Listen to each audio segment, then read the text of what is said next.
His other good horse, Illusional, was another one that they could never quite get right. He's got chances of a double tonight. He's got another runner a little bit later on. That one trained by Roger Varian. Dublin Pharaoh goes in our very next race, in fact, so he can get all his action out of the way and enjoy the rest of the night. We can take the replay in then, and Rio Angie, she just veered to her right a little bit from the stalls. She just gave her even more of a mountain to climb from the stall, didn't it? The first few strides, she looked pretty terrible there. She looked a little off balance, and you didn't like how she was going from the get-go. It didn't look like he was really, once she wasn't herself, I don't think he was going to abuse her from that point. He just let her kind of get around there. I believe she is faster than they are if she would have gotten up, but she's just not her day. And it's tough for a filly like this against the boys. Kim Vredge was another one who couldn't lead outright. He eventually drops away. Desert Doctor's actually a little bit keen just on the heels of Important Mission, but he gets a nice run round. Behavioural bias, you can see his head carriage. That is an element of Richie Mullen getting him around the bend, but he just looks tricky, doesn't he? Yeah, he's so never uncomfortable featured to ride. Yeah. He's making a bit of a run here. Like, he's got some horse. It's just that he's going to run into a buzzsaw and go and goal, and it's all over at that point.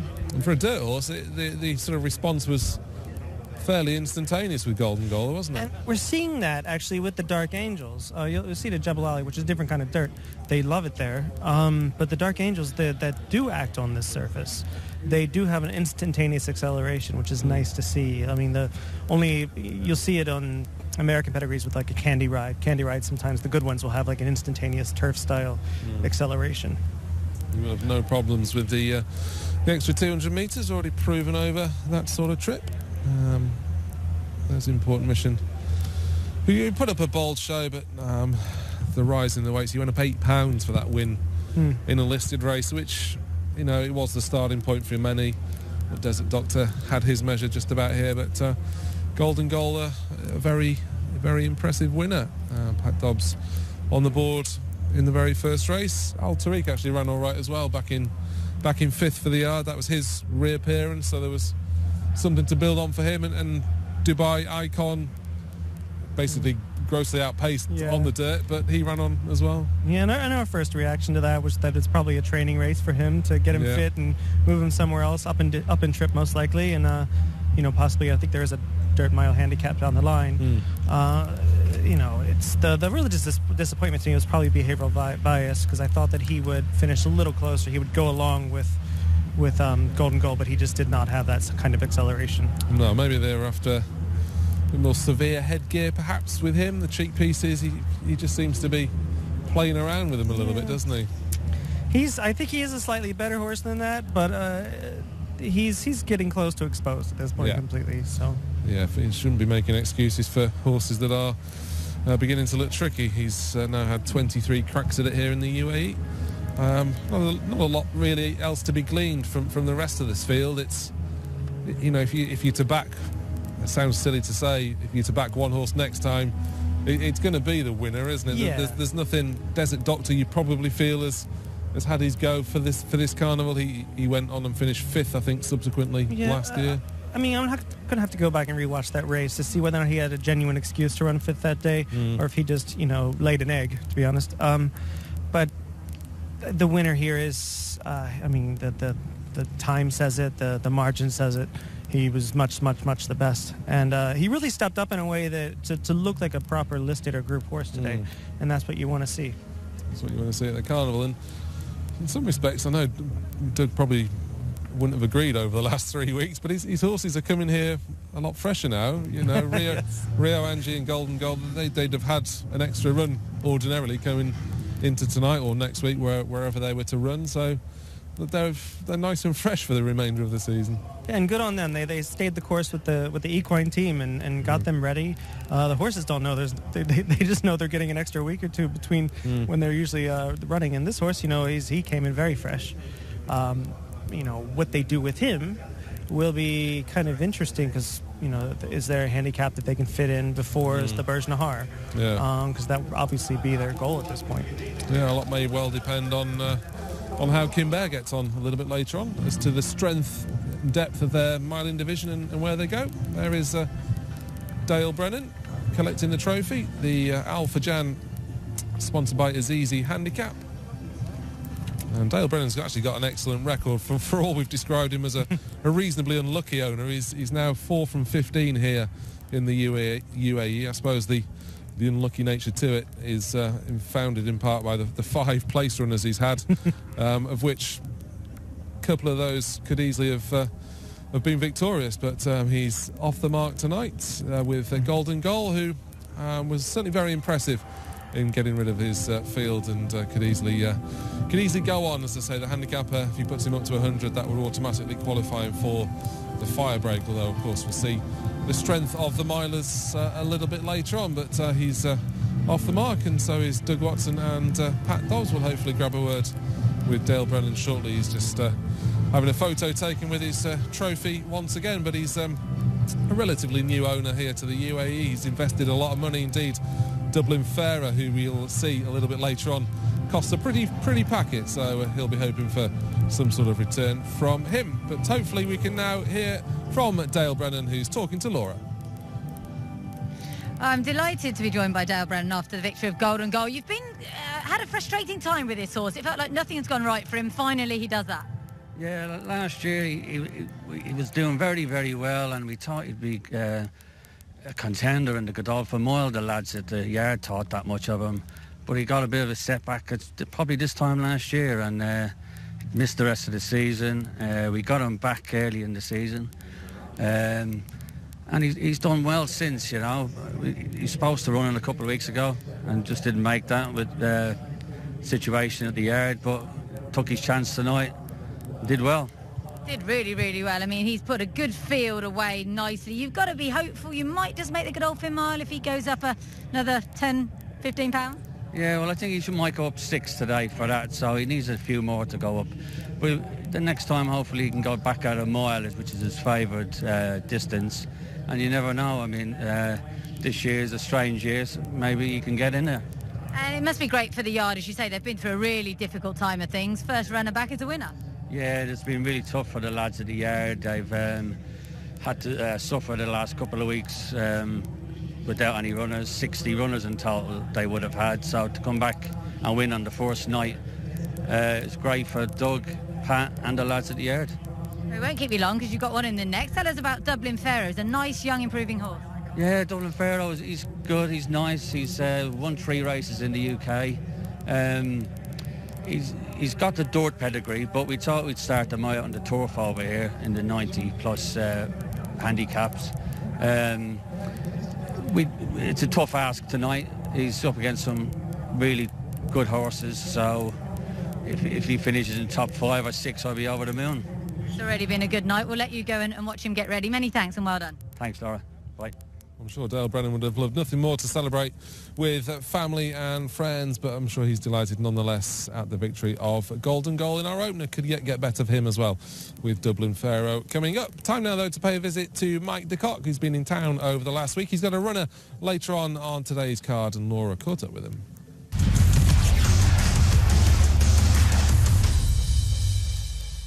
Always a pleasure to have Mike de Kock back here in Dubai with a smaller team than has been the case in the past. Of course, Mike, we know all about the issues. What did you learn from your 3-year-olds that had the run out last week? Not much, really. You know, they were unraced coming here, so no one really knew how good they were, and they were untested, so it was a bit of a gamble.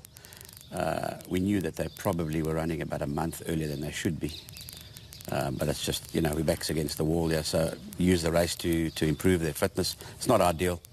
I think they've got maiden wins in them. Emotive looks like he could improve the most of the two, probably got the most quality.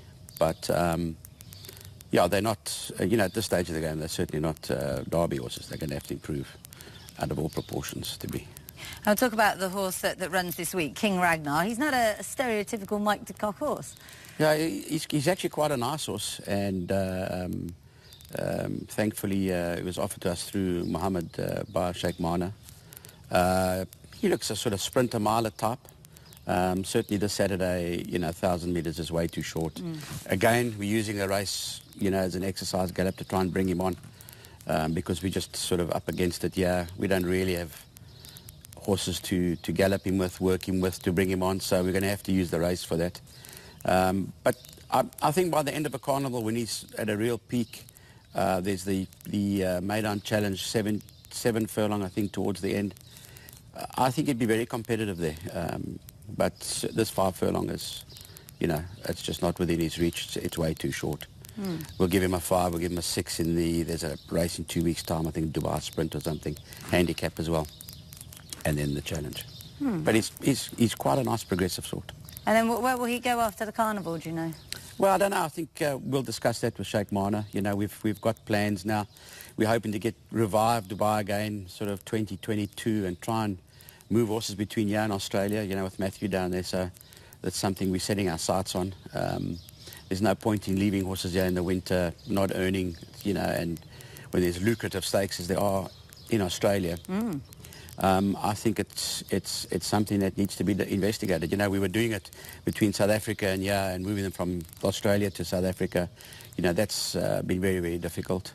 So, the new game plan, hopefully, is to try and get Australia going. So, we keep trying new things. What can we do? Well, it's worked for you well in the past, that strategy. And 2 horses have just arrived here for you, Najem, Sahel and Marshall, again arriving a bit late for the carnival itself. Yeah, it's a pity that it's so late, because I think they're 2 smart horses. Najem Sahel, I think, is a proper group sprinter. And he's a horse, if he went back to Australia, would be very competitive there. Marshall, a hard-knocking handicapper sort, and I was, bringing him here for the handicaps, but doesn't look like he's going to get to run in a handicap, sadly. But, again, he can also one that can move on. As I said, Najem is the group horse. Marshall is a top-class handicap sprint and could be sort of in a listed Group 3 region. Okay, that's quite interesting. And you'll look at maybe giving them both a run out on Super Saturday? Hopefully, yeah. Super Saturday's obviously at the weight's not going to suit Marshall. Look, Najem Sahel, I'm hoping, will be ready for that sprint. If Marshall is, he is. And we'll probably run them too. But, as you alluded to on earlier, there's probably going to be a lack of numbers, certainly, for the carnival. So they'll get runs. It's just whether they're going to be competitive or not, or at a level of fitness that they will be. It's a good year to be here. We are down on numbers. Majestic Mambo, Brad actually ran some nice races here last year, didn't he? Yeah, he's been a trifle disappointing, but, again, I'm itching to switch him to the dirt and see, because he's just got all dirt in his pedigree. But we're going to probably give him one warm-up on the grass and then have a crack at the dirt. But he's just about ready, about 3 weeks off a run.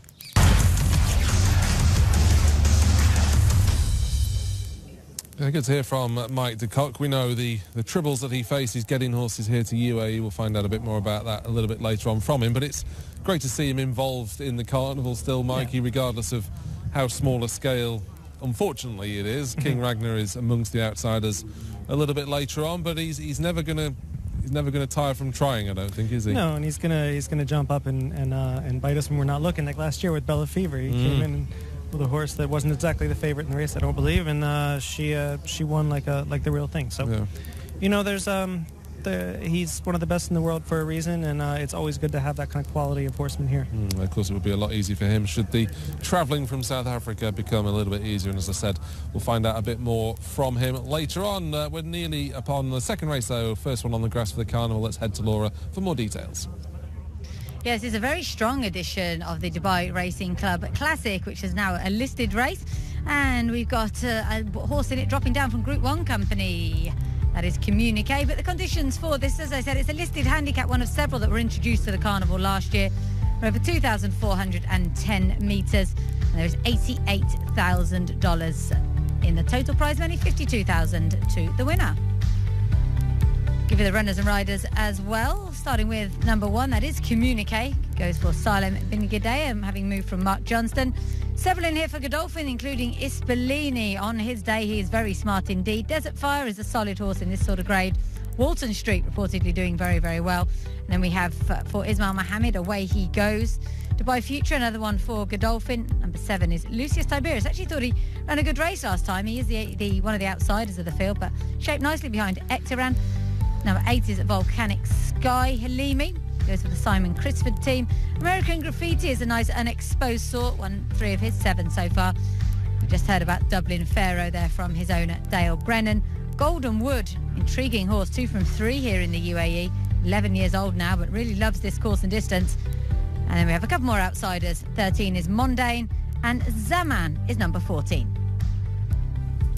So a competitive first turf contest in store, as is always the case. Godolphin well represented in this. Not inconceivable that the boys in blue do take all of tonight's turf races. We'll be saying that a lot during the carnival, but it's by no means a bomb-proof entry for them, is it? The likes of Ispellini have to bounce back. Walton Street's certainly no star. Dubai Future, Volcanic Sky, they're kind of solid handicappers, really, aren't they? Mm-hmm. They are, and, they all have had moments where they weren't exactly their best in their first run. Walton Street a couple of years ago came in as a favourite in the 12 furlong race and didn't do very well. They can be beaten, and last year, Universal Order for David Simcock proved that in this race. Yeah, he did. This is Communique then, who we can start by looking at. The class act in the race, as top weight suggests, rated 112, one of several ex-Mark Johnston horses that have joined Salem Bingadere this year. His quality outlined in the fact he's been placed in Group 1s, Group 2s, Group 3s. Mm-hmm. He was a dual Group 2 winner in 2019. It's a big weight to lump around, though, over this sort of trip. I think people are still kind of sour about DXB's performance here last year, and I feel like that's the reason he's hovering around 8-1 best price. But he is to me the class of the field along with Ispellini. So I mean, if they run their races, then it doesn't matter what they're carrying. I think they're going to win. They're going to be in the top 2, top 3. It could be a pointer for 1 or 2 for the Saudi middle distance handicap. This couldn't it? Ispellini, he does need to bounce back.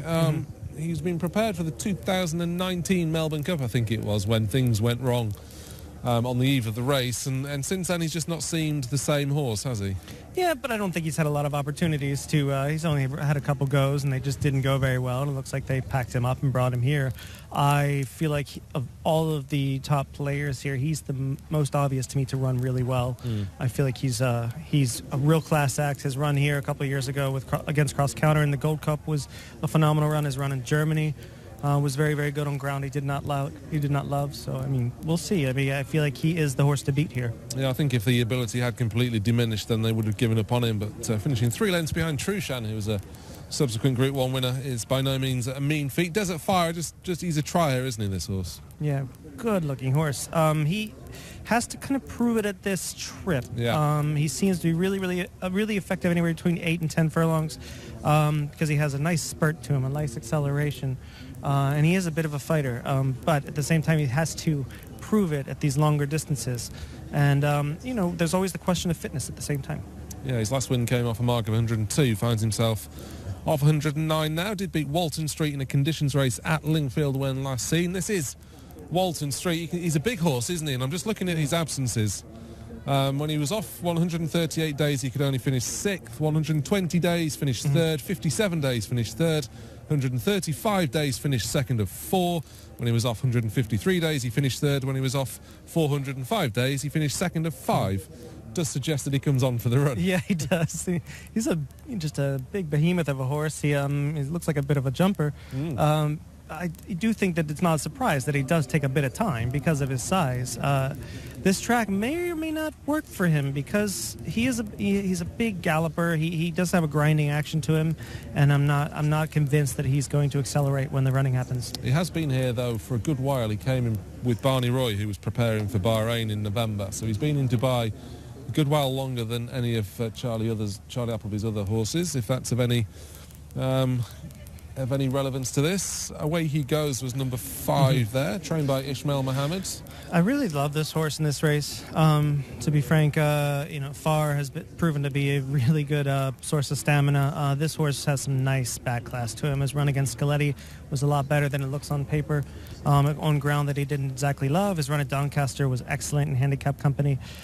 He's, when he's right, he's very, very good, and he should love. I think he'll really like the ground here. Yeah, his last 2 disappointments have been heavy ground and easily excused. For all that Far was very good on soft ground, but Far ran on soft ground because he was basically very fragile. Dubai Future, who we can see in shot there, won on his reappearance here last year. That was off a mark of 92. He just seemed held subsequently, although it was a good run behind Humanitarian last time. But we'll jump on to Lucius Tiberius, who joined Mahmoud Hussein and plenty of positives to be gleaned from that run behind Ekti ran last time. He came in top weight last time and ran better than I expected, honestly. He's won like the previous mentioned Dubai Future, who's proven over this course, has run well recently, and I feel like he is biting off a little bit more than I believe he can chew here. But I'm always going to cheer for these connections. Yep, certainly wouldn't rule out outrunning his odds. Volcanic Sky is another one that we can look at. Makes his UAE debut, actually, never raced here before. For Saeed bin Suroor, another one that's seemed held off this sort of mark, and I felt this was a prep race for maybe the longer distance races later on in the carnival. Most likely so. I mean, he's better at 2 miles. He's proven that before at Kempton on the all-weather, and his run against Walton Street at this trip kind of exposed him at 12 furlongs. So he's up against it. In his favor, he does have a nice lower weight. This is Halimi, who makes his debut for Simon Crisford. I suppose we can throw Simon and Ed Crisford because they're still trained for. They're not allowed to have dual training licenses here in the UAE. Used to be trained by Jim Bolger, as I said, won a big field handicap of 96. But we can find out more about Lucius Tiberius because his owner, Saeed Hashish, is talking to Laura.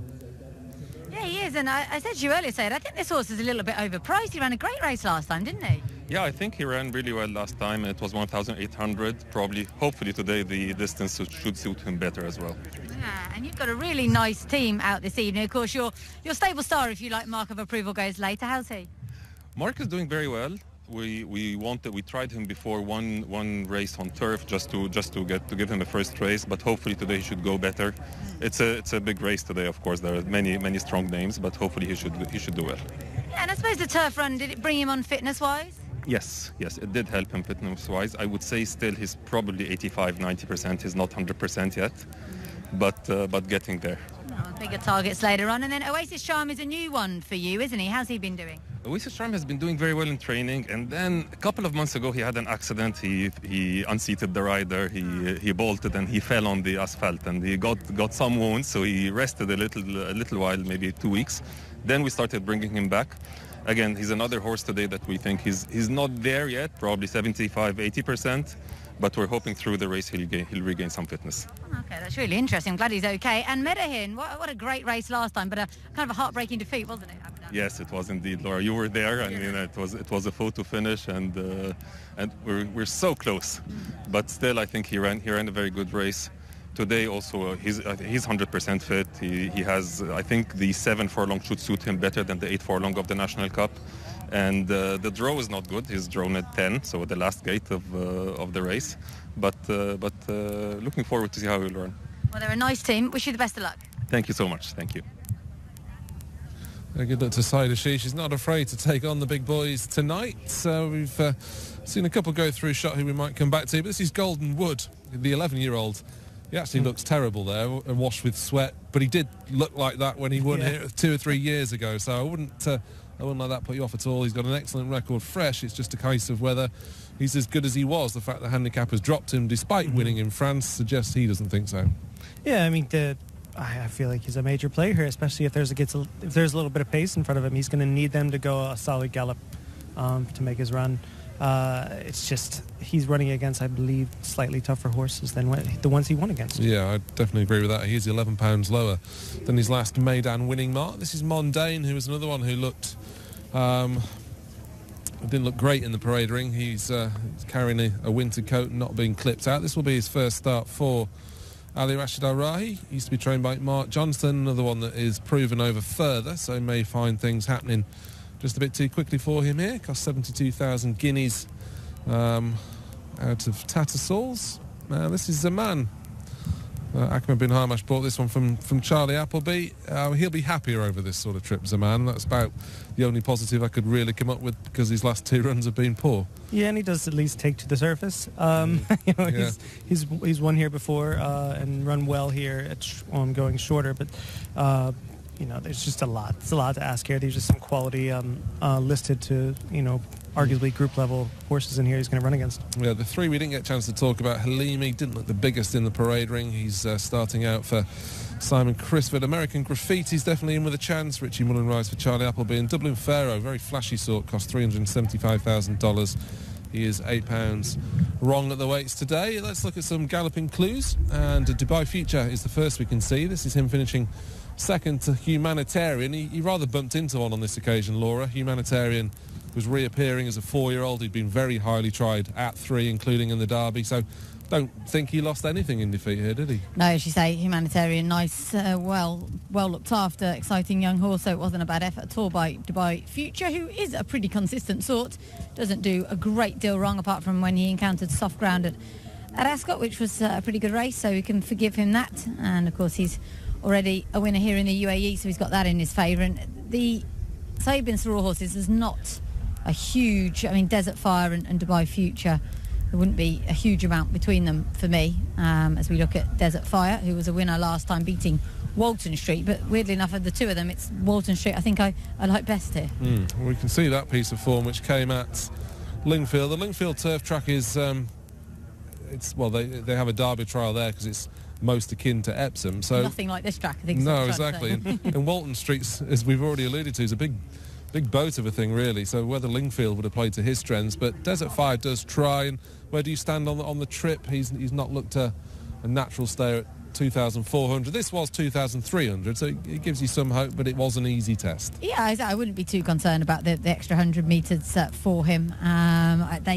There's enough in it to think that they go a good gallop, but they so rarely do on the turf. You'd hope that, as I said to Sayed, Lucius Tiberius might help with that, and there's a couple of others that will possibly go forward, including maybe Volcanic Sky. But one of the reasons I like Walton Street is he came here, I think, pretty early as a travelling companion for Barney Roy when he was supposed to go to Bahrain. So he's been a bit longer than the others. He should be not necessarily fitter, but have acclimatised better. So I think he was the one I came down on, along with Golden Wood, who I just think is a huge price. Looks like his owner's actually here today, Mrs. Christian Wintans, and I usually rely on Nicholas Collery's wife to do the talking because she speaks excellent English. But anyway, I don't think they're here. But I do think he's a big price, bearing in mind how well handicapped he looks. Any quick word on American Graffiti or Dublin Pharaoh as they go in?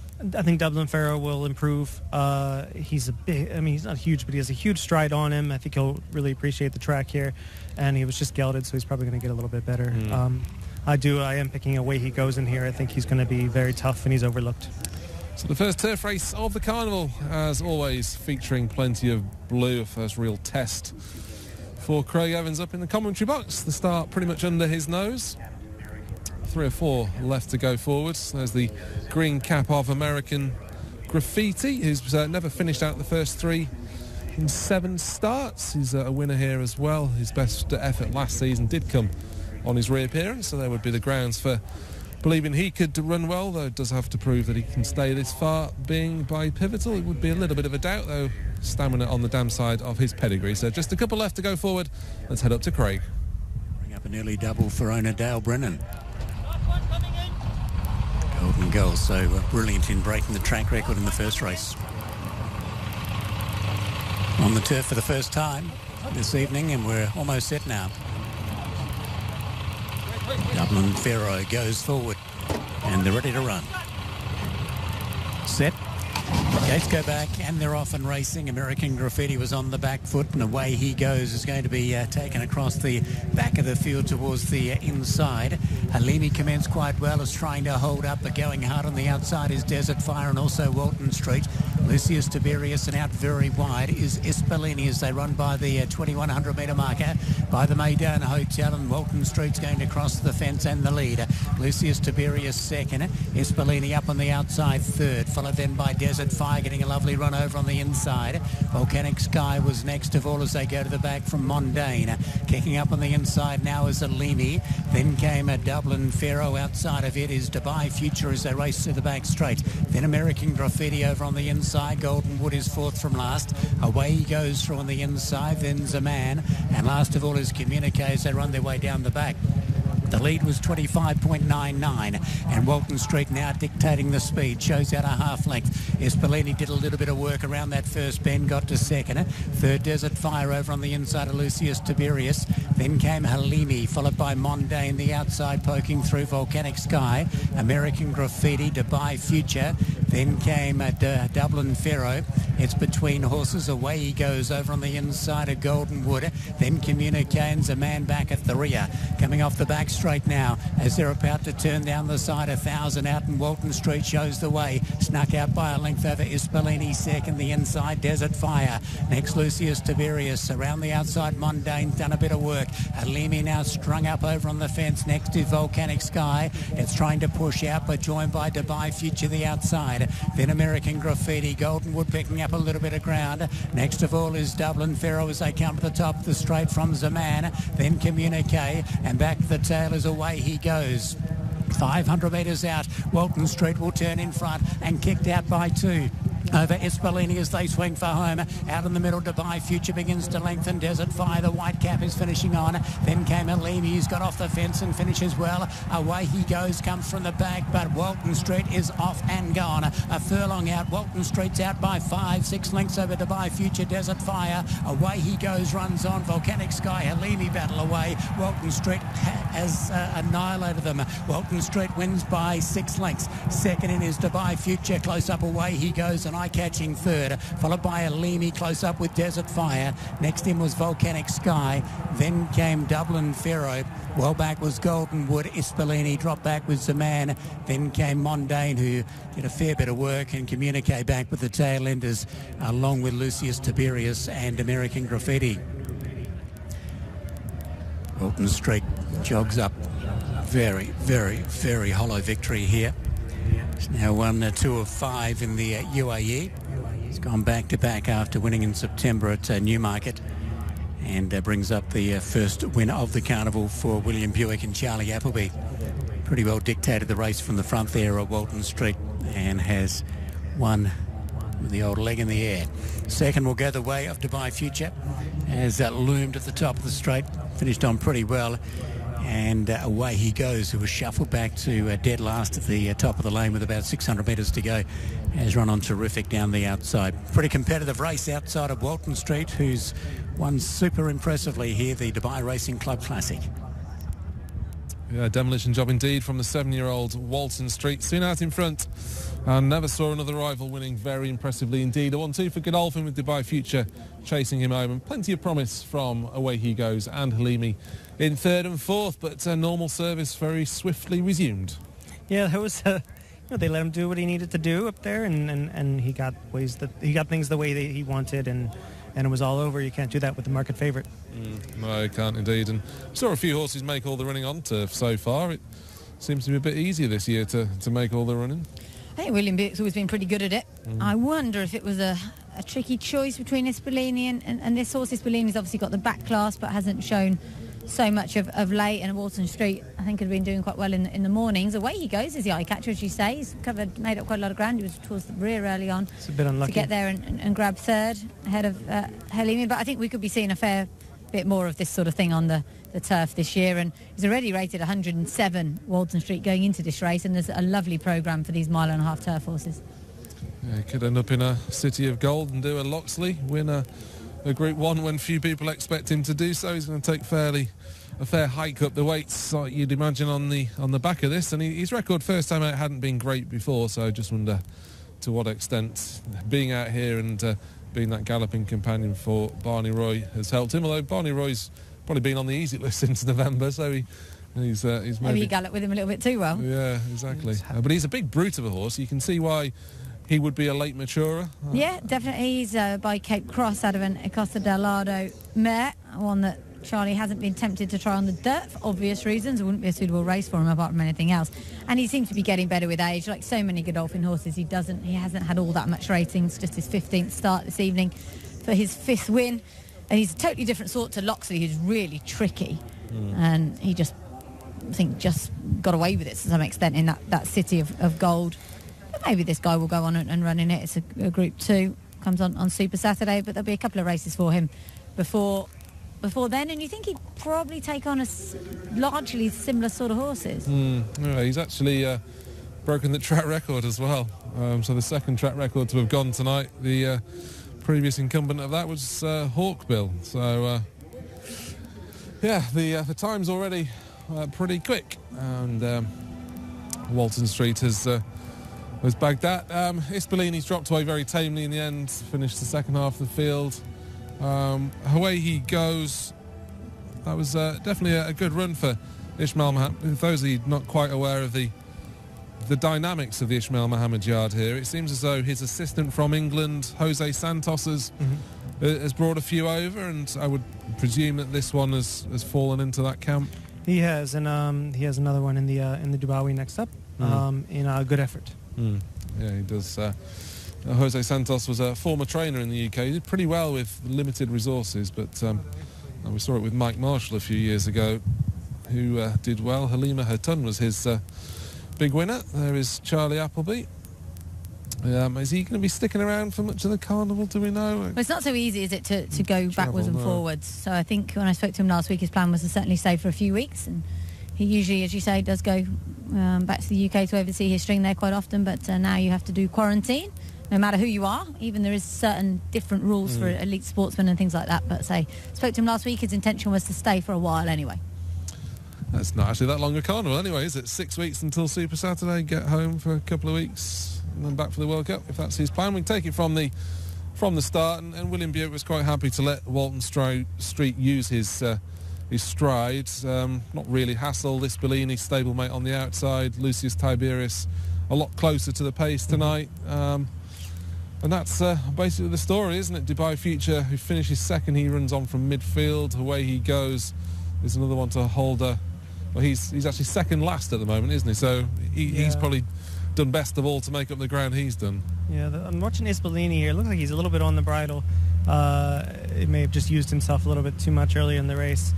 I would give him one more shot to see if he's the old Ispolini coming back. But the winner obviously earned the win here. And going back to Away He Goes, he looked like he was full of horse all the way around the turn, trying to find a spot, trying to have the seas part, and good for Antonio to get him out finally and close ground extremely well. That's a horse to look forward to. It's never easy to identify these Godolphin horses in the run, is it? But the one in the white cap, just tracking the pace there, was Desert Fire. We'll see whether stamina was to blame for him. Halimi didn't exactly come into the race as an unexposed horse, but he's run fairly well. First start for Simon Crisford gelded since we last saw him. Yeah, and it's a great ride here on him. He's sitting in the proper spot. He's nice and relaxed. He's saved as much as he could from a horse that they weren't sure what they were going to see from him today. They knew he could get the trip. It was just a matter of whether or not he was going to be good enough against these types. And he obviously wasn't the winner, but he ran well enough in a carnival race. So it's a good investment for them. You see Communique right out the back in the light blue colours. You see Away He Goes still pretty much on the bridle there. And splits here. And he looks like he's got so much horse right now. He's just trying to get through. But Walton Street's gone, hasn't he? Yeah, the winner's gone. And at this point, there's no way he's getting to him. So it's a nice acceleration. Like we said, we thought that Away He Goes would take to this course. And I wasn't sure Walton Street would, but I was dead wrong on that one. He took to it nicely, especially when nothing was in his way. Probably won't be the first Charlie Appleby favourite we try and oppose, and goes and scoots up as he's done. 5 lengths was the official winning margin. There's Communique, who's right out the back. So a couple of notable disappointments. American Graffiti looked as though all might not have been well with him as he crossed the line. It's just a little bit short in his action, but nothing short about Walton Street, who has got Charlie Appleby off to the perfect start for the carnival. What's surprising here is the time and the ground. I thought the ground would be holding a bit of moisture because it's been so moist here all week. Yeah. But obviously not. Maybe they stopped watering it because it's obviously very firm out there. I think there's been a bit of a threat of rain, but I don't know what the watering system is over here and how they decide whether to water or not. But clearly fairly quick. He is a listed race winner, isn't he, Walton Street? So perhaps we shouldn't have been completely surprised that he was good enough to defy a mark of 107 here. In the end, we were just trying to beat him. Yeah, exactly. I kind of just thought he was just an ordinary horse, sort of, just a run-of-the-mill, and that first time out record was there to be to get him beaten, really, but certainly wasn't a barrier to him gaining success here. And William Buick off the mark. It was 20 victories from 70 runners for Charlie Appleby last year. Obviously, the lessened carnival, he's not going to have as many runners, but it's not inconceivable he gets close to that 20 winner mark again. A phenomenal strike rate, and bearing in mind he had 3 runners in this tonight, that strike rate would be only bigger were he not to have multiple representation. I mean, he's so good at placing them now. He knows exactly what to do with them, and he has dirt runners too. You know, anything can happen. So we always say as well, he has the luxury of getting to August and September in England and saying, right, you're done, out to Dubai. We'll stick you in a field maybe in Malton Paddocks for a month or 2, and then you're on the plane out to Dubai, which of course not really too many people have, other than he and Saeed, which is why they do, or part of the reason why they do so well here. We should have read the runes a little bit on this with Walton Street. You know, with William choosing him. You know, it makes you look at the Al Fahidi Fort later with Glorious Journey in Dubai, and you know, maybe luck swings back to James on that race, but because he's won it the last 3 years. But still, you know, William chose the right horse by leaps and bounds. He did in this. He did get it wrong 1 or 2 occasions last year, notably the Cape Verde, I think it was. He didn't ride Magic Lily. It's not always been the luckiest of couple of months for William either. He did miss a proportion of 1 carnival for having picked up a suspension. I think he was on Pakistan Star, wasn't it, of all horses? Yeah, it was, I believe. Yes. Ruled him out for about 6 weeks, I think. Yeah, but luckily I think his family got larger during that time, so you know, he was able to spend time with his family and his newborn baby at the time, which I believe is 2 now. That was Charlie Appleby's 97th winner, incidentally, here in the UAE. So well on course to get 100. I'll be surprised if he's not done it by the end of next week, maybe even this week. Who knows? This horse is actually just got such a locomotive way of moving. He's just a big grinding galloper. He's won this. The trophy presentation then for the Dubai Racing Club Classic, sponsored by Alaya by Azizi, is about to take place. Good to see 3 trophies for all races that carry listed status and above here at the Carnival, of which there are 6 of those races tonight. Charlie Appleby very much mob-handed in all of them. One sort of contentious issue I have with the listed handicaps is that apprentices can't claim in these races. I think they should claim in any handicap personally, but because of listed status they're not allowed to. It seems a bit counterintuitive. Yeah. I mean, the race is earning its listed status because of the quality of horses that are consistently running in that fixture. Yeah. It doesn't make it any less of a handicap. No. I suppose 6 out of 7 races tonight, apprentices couldn't ride him. But anyway, just a minor quibble. There's William Buick collecting his trophy. So a good start then to the evening for Charlie Appleby, who's now talking to Laura. A very nice start to the Carnival for Charlie Appleby. Walton Street looked great before, and that was a really good win. Yeah, no, delighted. As I was just talking before the interview there, you know, he looked fantastic, and it's, you know, best I've ever seen him, and his homework was backing that up as well, to be honest. But like I said, when we were saddling him, I was delighted with him. You know, William sat on him over the last 10 days as well, and it was always going to be his. That was always going to be his pick. And he gave him a great ride. You could see he was fresh for the first half mile, and you know, it was obviously there wasn't an uncontested lead, should we say? The boys are on him, but once he got into a rhythm there, coming at the home turn, there it was just a matter of just picking him up, and he did it well. Yeah, he did it really well. It's a nice programme for this sort of horse. Is he good enough to run in the City of Gold, something like that? I think he deserves a crack at it for sure. You know, it won't be the classiest horse in the race, but what he brings to the table is his guts and plenty of experience around here. So I think we'll probably just freshen him up and have one go at that, to be honest, rather than you know, tipping away with the rest of the Carnival. Like I say, he runs well fresh, and he's got a bit of time there, as we know. It's a condensed Carnival now, so we haven't quite got the luxury of some of these races giving him that bit of extra time. So we'll head straight for the City of Gold. Oh, that's very interesting. I won't ask you about all your runners tonight because we'll be here forever, but the fact it's condensed Carnival means you've got a lot of stars out tonight. Which one or two are you most looking forward to, most excited about? I think the 2 horses for me that are the interesting ones, because their profiles are potentially on an upward curve. How far we or where we achieved to getting to, we'll see as the carnival progresses. But that being, Zakuski and Lazuli, to be honest. Zakuski's got a tough assignment on his hands. We know a military march there. If he brings up any of that Guineas form, we'll all be playing second fiddle to him. But he's a horse that we've always liked him.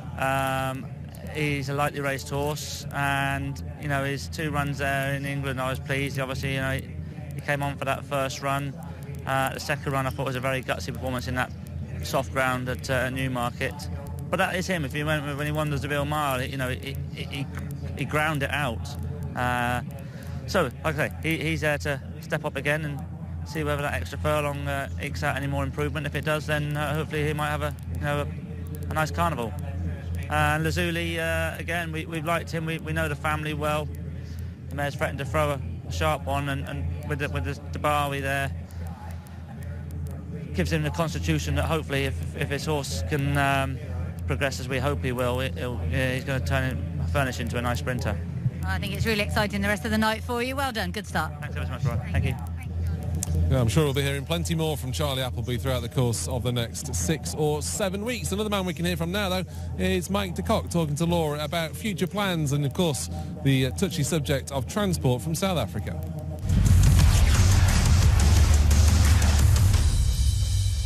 I must congratulate you on a big success in South Africa a couple of weeks ago with Queen Supreme. Yeah, it's been going quite well. They've got a nice string and a couple of really nice horses. It would be beautiful. We could just put her on a plane tomorrow and bring her here for the duty-free, but unfortunately that's not going to happen.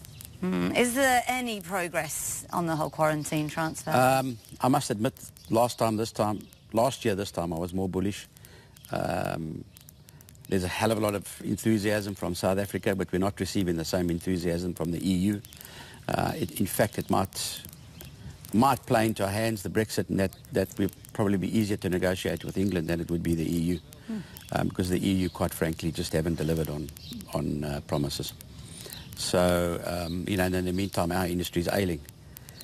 So, from that point of view, if there's no good news by sort of March, April of next year, I don't know if there ever will be good news, but, we can't drop the ball now, and hopefully England will come to the party. I think they'll be pretty desperate to do deals with everybody and trade deals, and we certainly can contribute to their economy of racing there if we're allowed to. Because you've been very open. That's the reason why you had 30 horses here before, and now you're down to 5 or 6. No, exactly. It's just killed our business. It's killed the South African business too, in that we used to get a lot more international buyers. In the meantime, the EU is just sort of looking on.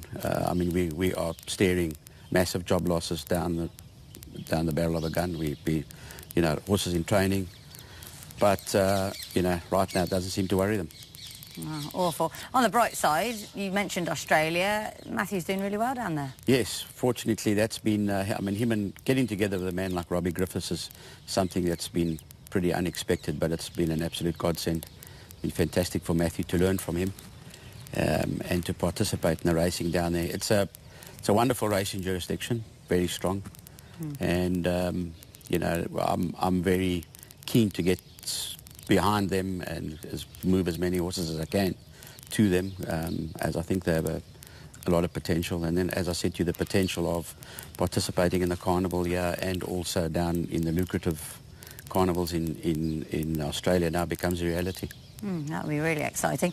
And just while I've got you here, looking back at your time in Dubai, it's been a long time. Are there any particular highlights, any horses that really stand out, or any races that really stand out? Yeah, a lot of them are distant memory these days. I'll rattle a few names off at you. We've got Mubtahij, Igugu, Vercingetorix, Asiatic Boy, Iridescence, Eagle Mountain, Victory Moon, Variety Club, Shay Shay, JJ the Jet Plane, Soft Falling Rain, Messiah, Sun Classic. And Ipitombi. And Ipitombi. I didn't even put her on my list. Yeah. They all won huge races, yeah. It's like you couldn't almost write the script. And we'd really love to get back to those days and get those quality of animals back here. Because I'm still a really big believer in the Dubai Carnival and, the whole Dubai dream itself. So we'd like to get back to that. But I don't know, one particular, I suppose it's always the first one. I suppose it's like you having your first love, the Victory Moon, Ipitombi night. was massive. And the first night of the Polia, 210, was really massive. You know, and you look at a horse like Vercingetorix now, he will be a champion stallion in South Africa. He's really flying along. Yeah, it's been a privilege being associated with him, but we'd like to get that back. You know, I'd like to get, you know, even someone like Sheikh Mohammed bin Khalifa was really a big owner in the carnival before. A lot of horses, top owner. The export has also sort of taken away his enthusiasm. You know, he loved to bring in 4 or 5 horses every year, new horses, participate, but it's, you know, it's killed all of us in terms of participation. Yeah, Sheikh Hamdam as well, always used to, you know, enjoy letting us bring his best out of South Africa, yeah. And it's unfortunately changed all of that, you know, and the spin-off is that their interest in South African racing wanes as well. Yeah. You know, before, between them, they'd have over 100 horses in training, so and it's way, way, way less than that now, and purely rests at the door of export. So hopefully we get that right, get them back interested, you know, again.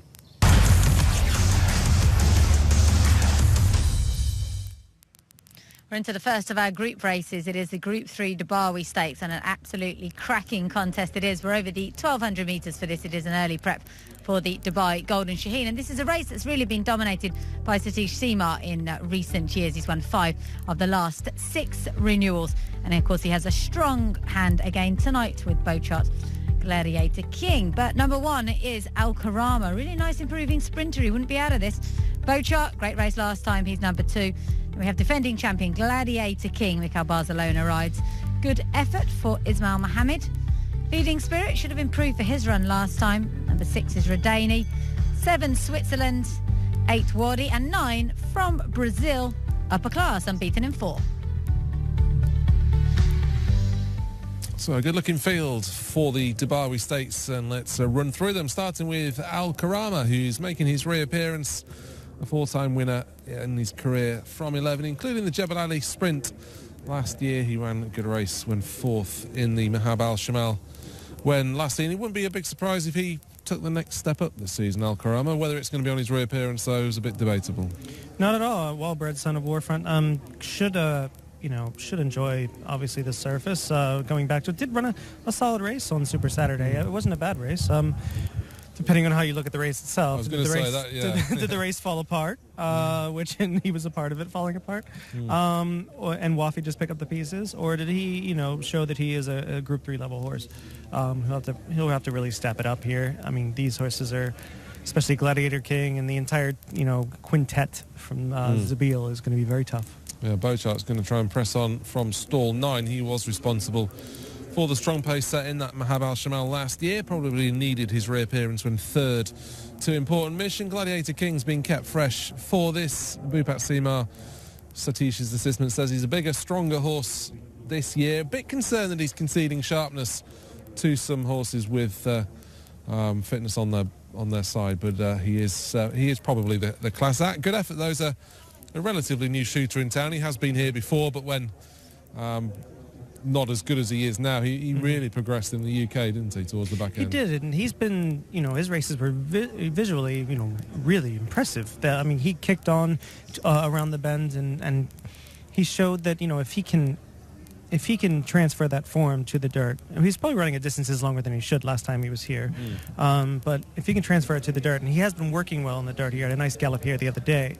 That he will be a major player. He's just so fast. He's gonna give them a go. He's gonna give Bochart some company early. Leading Spirit may also go forward. He probably shaped best in that Mahab al-Shamal. He was wide. He hit the front before being mobbed late by Wafi. His reappearance, though, contained not enough promise for me. He didn't beat a horse home. He showed speeds. Bochart, they faded, but I would have preferred to have seen a bit more. To me, the two conclusions the possible conclusions out of the race, neither were positive. One was that he was just simply outclassed, and the other one is that something went awry that we didn't really see, whether it was breathing, etc.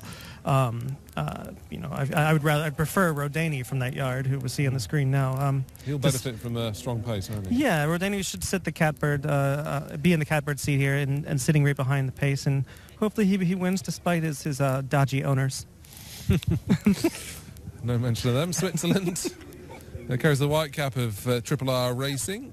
and he's had his issues along the way, particularly since being here in Dubai. But he's had a tough trip as well. He's been to Dubai, he's gone back to America, he's come back to Dubai. It's not been a settled couple of years for Switzerland, has it? To be fair, it's really difficult to improve off of Steve Asmussen, who's one of the best dirt trainers in the world, and he really knows how to get them right, and he won a couple grade threes for him. His form back then can win here. It's just whether or not he's returned to that.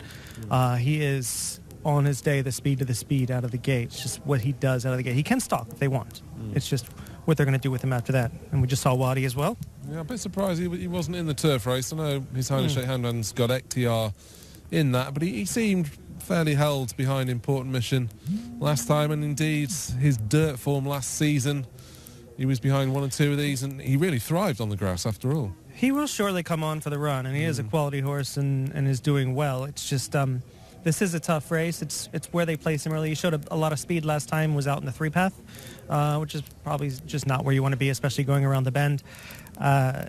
What they do with him, hopefully they find a way to save ground with him, maybe get into the second flank there with all the speed in this race, and then I think that's going to be his best chance of finishing top 3, top 4 here. Yeah, maybe a case as well in that turf race, the likes of Equilateral, XTR and Lazuli were all pretty tough nuts to crack, and this is by no means an easier option, don't get me at all wrong, but he would have a live top 4 chance in this, although Dane O'Neill has opted to ride Al Kamel instead. We didn't get to see Upper Class, who's right out the back there. He's a 3-year-old in this, does get, as a result, 2 kilos. He's unbeaten. Where do you see him fitting into this race? I think from a pace standpoint, he closes really well. What I saw in the videos of his races, especially his listed win going 5.5 furlongs, was that he can finish. He does have a real eagerness to win and run well, and I feel like he's not brought over here in vain. No. I mean, Sintra has proven in this kind of a race before, winning the Al Shandaga Sprint, that he can. This is their bag. This is where they're going to do well in these dirt sprints. Especially same thing when Americans come over. People who are used to running on the dirt, they come over and they do exceedingly well. At the very least, they'll be hoping for a good run as a marker to the rest of his string. He runs 3 of his 5 tonight. There is Upper Class in the very distinguished colours of Stud Guara del Sur. There he is. Very relaxed horse. I was going to say, I imagine he'll be fairly well developed for a 3-year-old as well, won't he? Yeah, I mean, he's technically about 3.5 now. Yeah. And he's in the morning, he was very impressive, just very relaxed. He took everything in. Right now, he just seems to be keyed up just a little bit, but not bad. He's not sweating up at all. He's just getting on his toes, and you kind of want to see that. Wish we could see more of the warm-up, because I want to see how much speed they might put into him out of the barrier.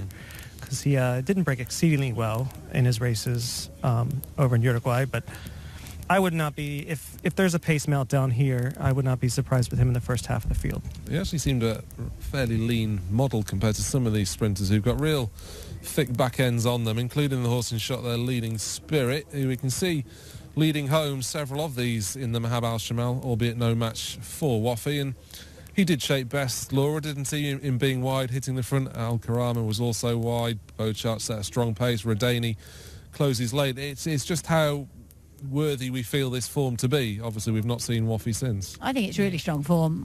OK, they went a little bit quick, which allowed Wafi to close like he did, but Leading Spirit's won it all by the line, really, hasn't he? He's eventually got on and won by half a length, the winner. But I really like this horse. He needs to come on a good deal for his run last time. He travelled quite well and then just folded. Again, they went pretty quick up front. That's the race where Important Mission came from the back.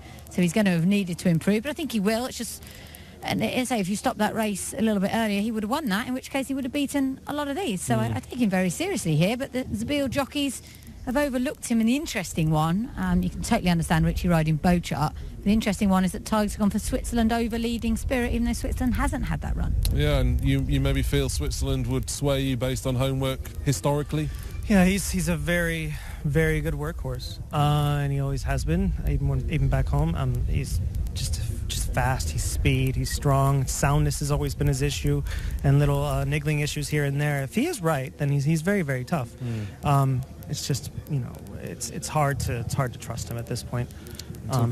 Talking of speed, this is the Garhoud sprint in which Bochart showed plenty. Wafi was in the firing line. Important Mission comes through. We've seen that this form's been let down by important mission and behavioural bias already tonight, but Beauchart will improve lengths for this, won't he? They just went so fast, and Beauchart was up there with all of that. So that's why I think he was, if you like, the moral winner on that occasion, because he was the only one who stuck around after that ferocious early pace. I'm glad it was a while ago, because that would have been a very hard race. But the concern today is still 9 for him. And I spoke to Richie coming in. He said, look, I'm not going to shove the horse to get to the lead. So if I jump well and I land in front, great. But I'm not going to really try and sacrifice him to get to the front, because there's going to be a lot of pace on here. I suppose we should consider as well, Beauchart's progression came in handicaps last year. He's now an 8-year-old. It would be a big ask to go that next level. I suppose tonight is a bit of an acid test in that respect. I think tonight's his night to run his A race. On form before, this is what he needed, that first run in the past, and then he bolts up in 110 flat last time, last year around this time. So I think he'll be extremely tough. I think the class of the field's obviously Gladiator King. We haven't touched on too much, but the reason Gladiator King is so tough to beat in here is that he has a great cruising rate, but then he has a second gear that a lot of these horses don't have. When the races fall apart in front of him, he's able to pass them and get first run on the closers. And that's what makes him a very, very good sprinter, and that's how he's won all of his group and graded stakes. Yeah, because he didn't look a natural winner behind Truck Salesman here at Meydan, did he, for much of that race? And as Mikey said, it was his determination more than anything that got him there, but it also confirmed him as being the best local sprinter, and being a 5-year-old, probably the one that's still got a bit more improvement to come. Yeah. For sure. I suppose it goes two ways, doesn't it? When he came from America, so few horses come here from America, join the local trainers and manage to win first up, because they take a long time to acclimatise in many cases. He managed to do that, but then this year he's had a lot longer off the track, which could be a negative against him. I understand he's around 20 kilos heavier than he was last year, so it could be muscle, it could be condition. I think he looks absolutely great in the parade ring, and on class he's the winner, but there's just other factors to be taken into consideration here, mostly those that have had a run. Yeah, exactly. It's a big thing on the dirt. So looking at it on paper, Mikey, 3, 4, 5, 6, there could be no less than 6 of these who want to get the early pace, and it doesn't often transpire that it's a case of after you, Claude. So we're expecting a big rush to get to the front.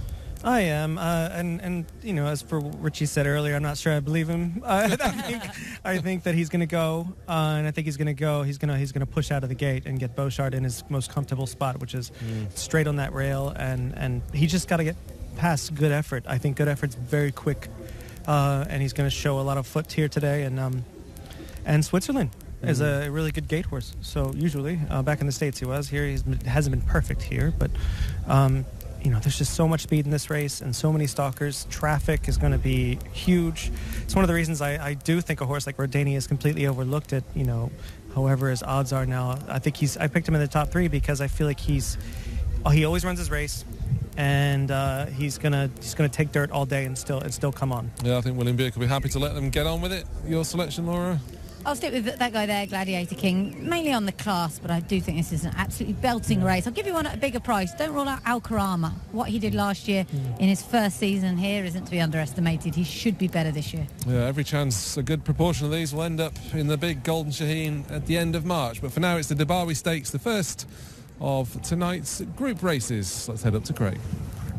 Shane Ryan heading off to position here, 1,200 metres for the Derbawi Stakes. Now Beauchart, the last to come along. So they're just about ready now. Beauchart goes in. Ready. Racing in the Derbawi. And upper class was poorly into stride, and El Karama went back with the tail enders. Wadi burst away, went to the early lead. Going after it now is Gladiator King, the outside. Good effort. Out deeper, Rodani, Switzerland very deep. Leading Spirit over on the inside.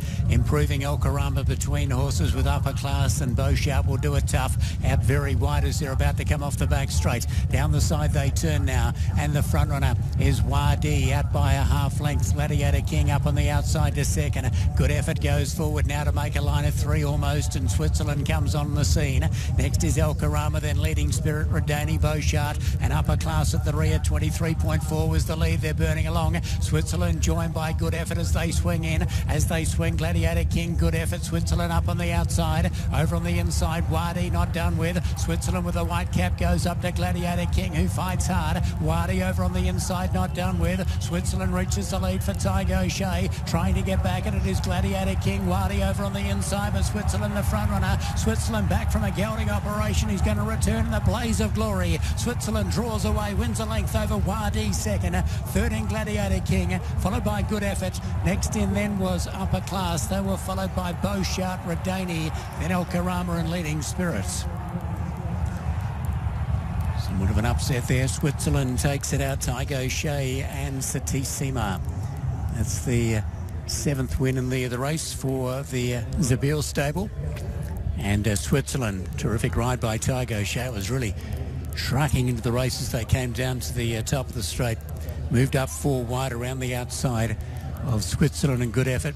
Wadi just dropped off a length or so at that stage, but he's come back in great fashion in the straight. Wadi and will claim second, but Switzerland will take it out and win the Dubawi Stakes. And a super performance. Great ride by Tygo O'Shea. Switzerland has won for the first time here in the UAE from 7 goes and has taken out the Dubawi Stakes. Second to go the way of Wadi, and a Gladiator King to fill third. The winner's time there was 1:10.86.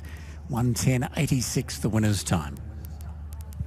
Well, that was the Switzerland that we suspect many people knew was capable of, but we hadn't yet witnessed in Dubai. Probably an element of the likes of Gladiator King just coming to the end of their tether fitness-wise, but take nothing away from this horse. A class-looking animal, and he's bagged his first success here in the UAE.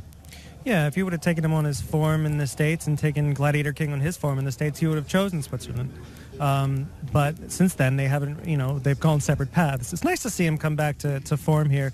It's also, he lost a bit of ground. He was ridden really confidently by Tig, and apparently all the training that, lights out training he's been doing over at Zabeel has come to form here.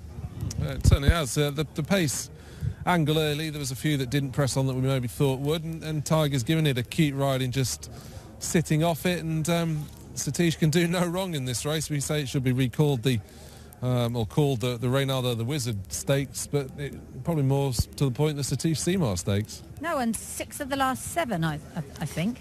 Won it 4 times with Reynaldo the Wizard. 7 of the last 8, including Raven's Corner won it as well. And Switzerland, you say Ty let them get on with it. Didn't have much choice. The horse reared at the start, I think, and didn't get away particularly well. And like you say, he's shown what he's always been capable of. He's such a strong travelling horse in a race, and for whatever reason just hadn't really been finishing it. Maybe the gelding operation has helped with some of this, but that was a mighty performance. But I wouldn't put it past Gladiator King to certainly get a lot closer, if not reverse the form next time. He's looked to me as if he's needed it, but that said, the winner's also come here off a 320-day break. Yeah, he has. So it probably looks an easier horse to get fit than Gladiator King, who's got more strength about him, but he was broke from stall 8, so I'm sure as we'll see in the replay that it was no mean feat. Wadi questioned why he was running here, but he's answered why, because he's produced a very tough performance from the front, hasn't he? I mean, he and Gladiator King were kind of at a disadvantage down at the rail. They both broke very well, and they kind of had to press on with it or lose position. They run the risk of, if they drop back, they let the horses cross over and they take a lot of dirt and they just don't come on after that. They both held position. They're both classy horses and finished 2nd and 3rd. Wadi is just a tough horse. He'll come on leaps and bounds from this, and he'll probably run on the grass next. Yeah, he will. The rest, Beauchart, well, Richie was true to his word and didn't really push on with him, did he?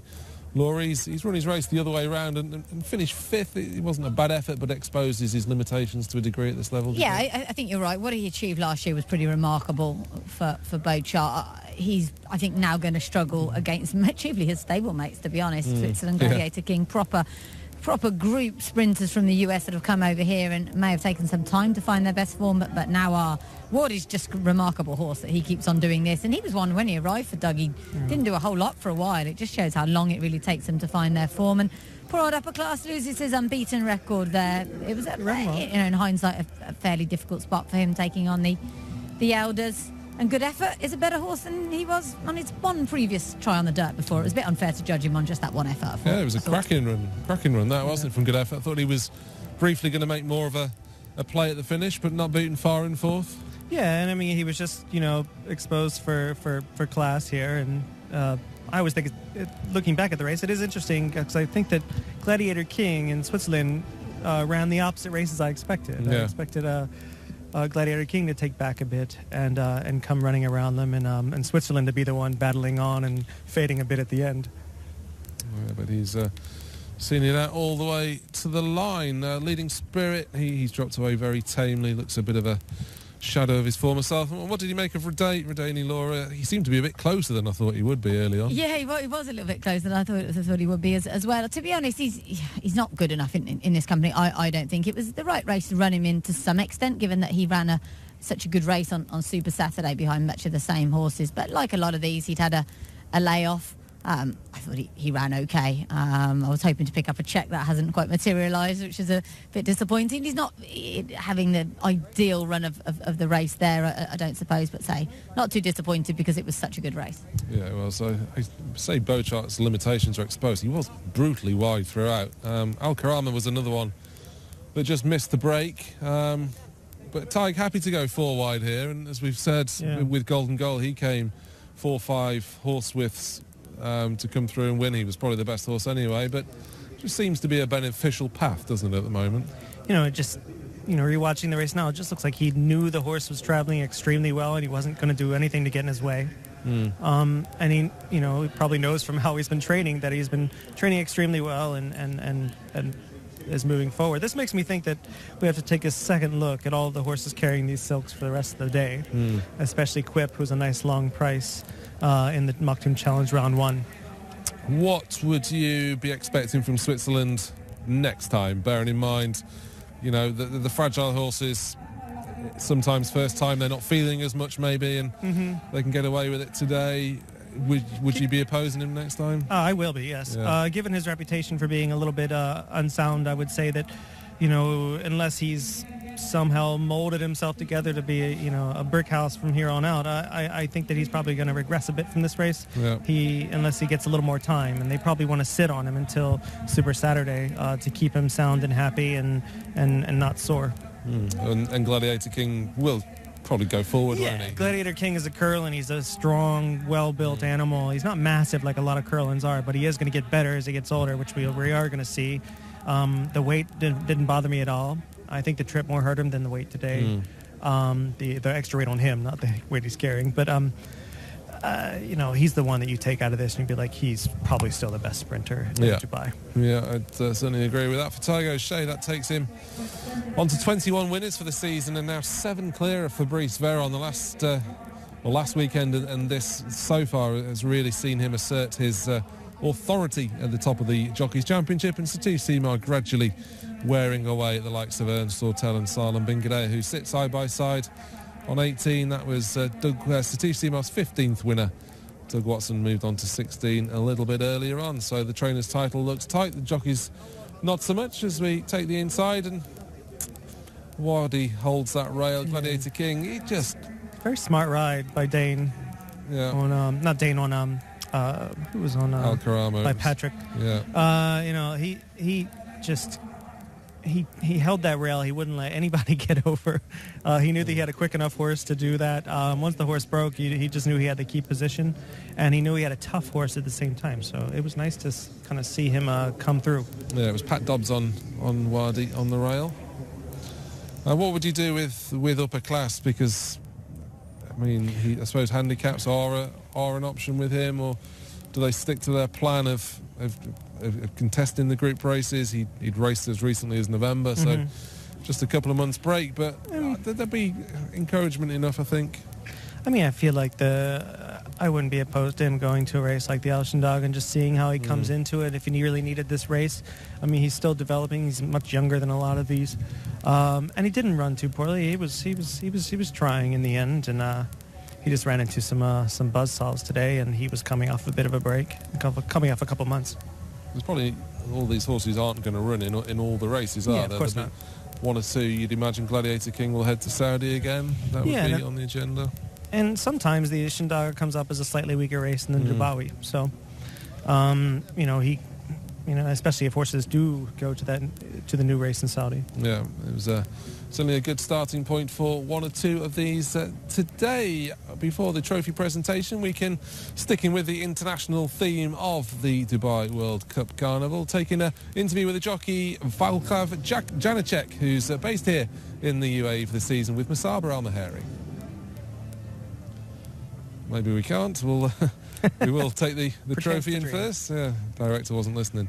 The trophy will be now taking place. This was the Group 3 Dubai Stakes, the first of today's group races, and won by Switzerland, who's a fragile sort, but he's put it all together to win on his reappearance today in the trophy now taking place. The win was anything but neutral. The Park Avenue by Azizi sponsor this, and connections of RRR Racing, who are renamed this year, aren't they? It was they all carried the name of the owner, Sheikh Al Nuaimi, is that right? In previous years, maybe so. I don't quite remember that. Yeah, it's down in the race book as this owner's just sixth runner in the UAE, but that's certainly not the case. And Triple R Racing will have Quip a little bit later on. They've withdrawn quite a few horses on several occasions this season for whatever reason. There was Satish Seema collecting his trophy, and there's Tiger O'Shea, who's in very good form at the moment. Another very good ride aboard Switzerland there. So that's the first of today's group races done and dusted. We can head to Laura for more reaction. Yeah, we'll get a word with Tiger O'Shea. If we can drag him down off the stage. Oh no, he's going back up for some more celebrations. We were actually just discussing with Satish Seema, as we said before, I think he's won 7 of 8 renewals of this Dubai Stakes. The Great Reynaldo, the Wizard, and Raven's Corner, and Gladiator King, and now this horse as well. So they are all absolutely delighted. Abdullah Muammer representing His Highness Sheikh Rashid, who's not here this evening, unfortunately. Get a quick word with Tig. Well done, Tig. In any way a difficult choice? You could have been leading Spirit, I assume. Yeah, I didn't really have a choice with I'd be lying if I told you the main protagonist from the stable, which is Gladiator King, who Mikel always rides, and Richie is married to Beauchart. So after that, it was obviously what's left. But I rode this horse the other morning here at Meydan, and I'd be lying if I told you I think he'd go and win the Dubai. But his work was phenomenal, and I pulled up and I said to Boopit and Satish after his gallop, I says, I haven't gone around Meydan as fast over 3 furlongs in a very, very long time. So, and going back through it, look, he's lost his way, there's no mistaking that, but go back to his form in the States, and, he was good enough to run the Golden Shaheen here World Cup night. So I always think with these sprinters or horses in general, if they lose their way, they're probably biting off too much too early, and confidence is a huge thing. So he's back on track now, and, it was a very, very good performance in what I felt rode like a very good race. Oh, such a good race. Most of those deserve to be there on World Cup night. Definitely, yeah, and hopefully he will. Hopefully keep riding him. No, look, he was a very nice spare ride to get, and as I said, I haven't had a lot to do with him, so all the credit goes to Zabeel and the team. What about Roman Rosso later? Is he another one who can find his form again? Yeah, well, he worked here 10 minutes after that fella the other morning, and his work was good as well. So he's one over further. We think his first run of the new campaign, a mile, is good enough for him. He's drawn beside a couple of the fancied ones, Salute the Soldier and 1 or 2 of them. But I think he's as fit as we can have him without having a run, and I expect a big run. Oh, well, really well done. Nice to tick this one off. I don't think you won this before, had you? No, first time, so hopefully first of many. Good luck later as well. Thank you. Yeah, well done to Tig, bagging victory there with Switzerland in our Dubai Stakes. Now, as promised, Vaclav Janacek, who was here last year with Spanish trainer Guillermo Ariscareta, trying to pick up a few spare rides, based this year with Musaba Al-Mahari.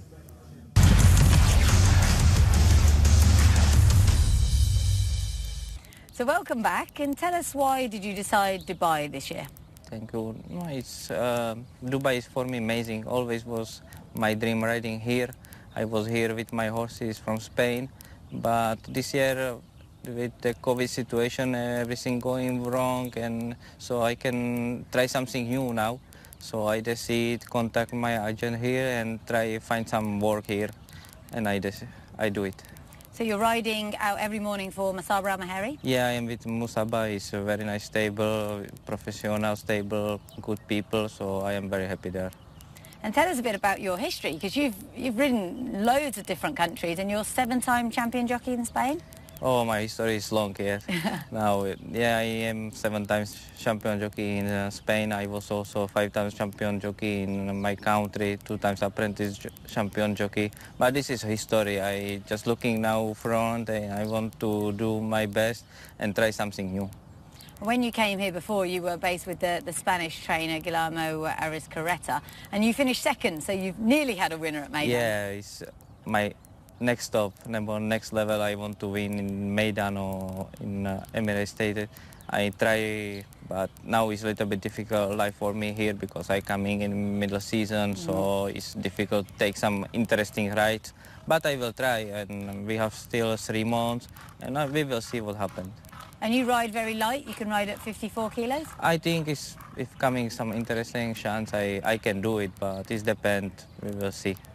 But I do it my best, and I will do it. Tell us about racing in Spain. You're mainly on the turf there?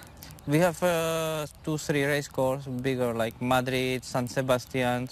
It's nice, and we have turf. Also, we have races on the sand. So we have everything there, and level the horses is good. We have some black type winners, something in Spanish breed horses are very good, like Nuzo Carreras. He ran 2,000 guineas in England, so his level the races is very good there. And what's been the highlight of your career so far? Because you say you've ridden in lots of big races, you've won a lot of classics, you've ridden in an arc. What's been the best thing? You know, my work in Spain is very easily. I riding all the morning there, and after that we races. I have contract with some owner, but also I can riding on Central Europe. I traveling a lot when I have some interesting horse or races, or some owner call me. I go to Hungary, Czech Republic. I go sometimes to France, or sometimes Italy. I won also group races in Italy, like St. Leger for owner from Czech Republic. So it was amazing. Yes. And you really just want to do something different. As you say, you've won a lot of big races in Europe, you've been champion at home, champion in Spain. Dubai, do you see it as a different level for you?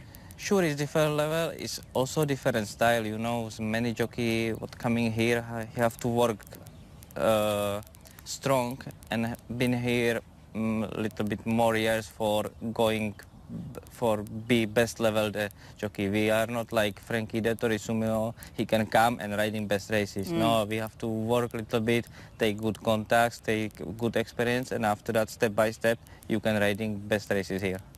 And how have you found it so far you had 1 ride last week, you did well. How have you found it? Yeah, it was a chance in last moment.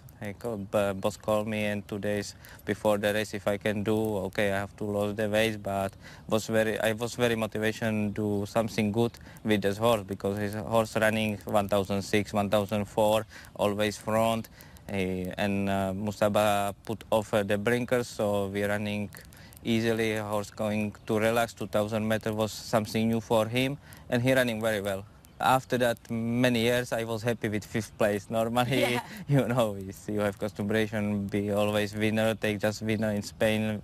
I riding many favorites. So for me, it's something new something new, you know. You have to ride here outsider and try to best what you can do. So every place is very interesting for me.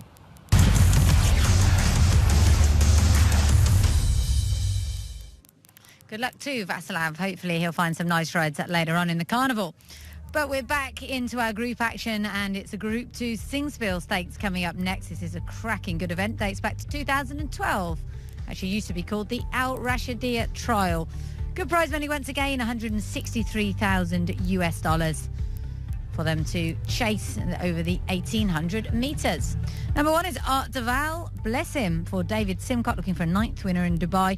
Dream Castle, winner of this in 2019, goes to Saeed bin Saror. And we have Ekteran, winner last time over course and distance. For the top is a Group 1 winner, as is Lord Glitters. Mythical Magic as we heard from Charlie Appleby earlier. Usually starts a bit shorter at the carnival and goes longer, but starting out here this time, Oasis Charm, one of the outsiders for the Sayed Hashish team. And we have Zakuski. Charlie very excited about getting this one back on the track. Kinross, Rafe Beckett is here to see him, and Military March. If he was ever going to be a Derby contender, he has to be taken very seriously here.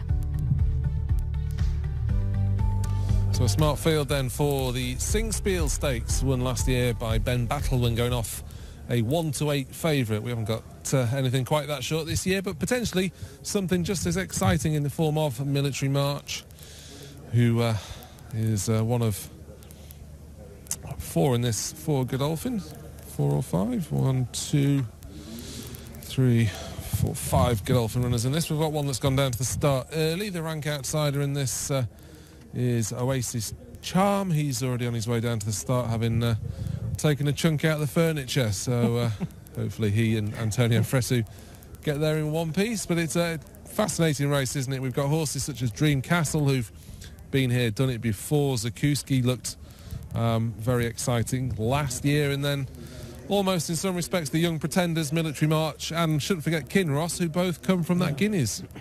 I mean, there's a lot of quality there. You have to. A lot of people have criticized the Guineas. It's not one of the vintage renewals, despite the time that day on a very fast course. But if you do believe in it, you have to believe that they are two of the main players. Obviously, Military March is the favorite, and Kinross is actually the market mover at this point. He is, yeah. This morning did attract a bit of attention. Let's start by looking at Art Duval, who was a handicap winner off a mark of 104 here last year when last seen. Epic Hero was back in third and a subsequent winner. He does look the second string here, and obviously being a handicapper taking a step up in grade, he will need to improve. He will. This is probably his optimal as far as this top end, as far as distance goes, being a no-nay never. He is a grand-looking little horse there. I feel like he's going to be really tested for class here. I really can't say much more about him other than he's a consistent type, but he may not be good enough.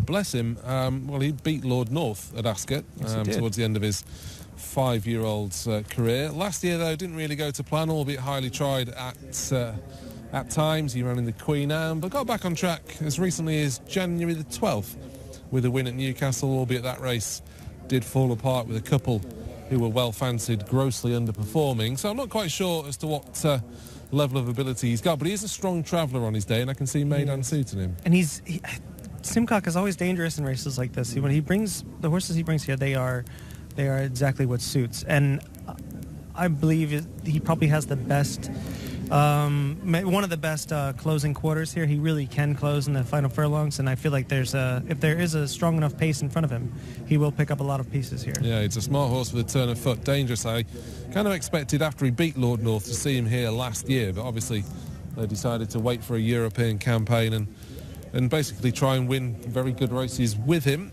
Dream Castle we saw, he was a bit of a late replacement, I think, for Barney Roy in Bahrain. It was a race that not many got a blow in, so I'd be inclined to forgive him that, and we just know he's a solid enough performer out here, don't we? Yeah, he hasn't really shown the brilliance that he did a couple of seasons ago in a while. I'd say he's still a quality horse, and he still finishes well.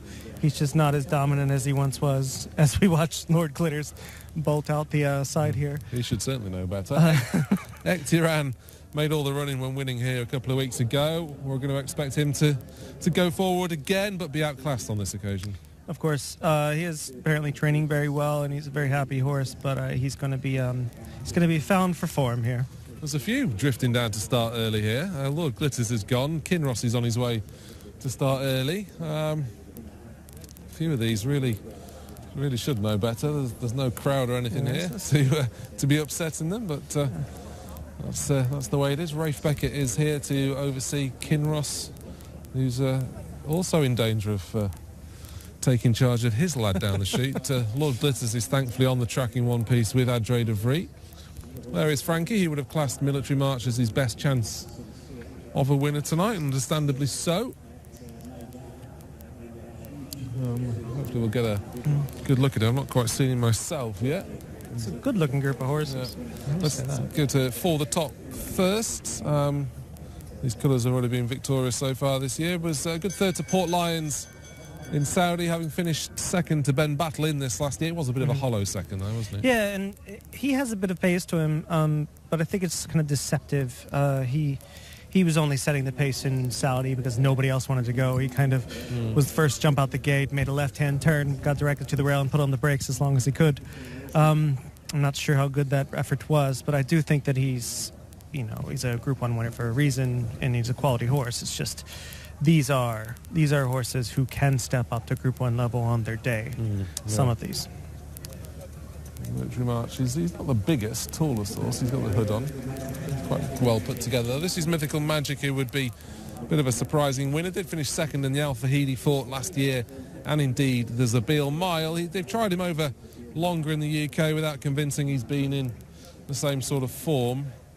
Can be quite keen, but maybe that will hold him in good stead, his speed for shorter. I'm not sure why he gets so little respect here. He's sitting around 20-1 in the market, and he's never run a poor race here.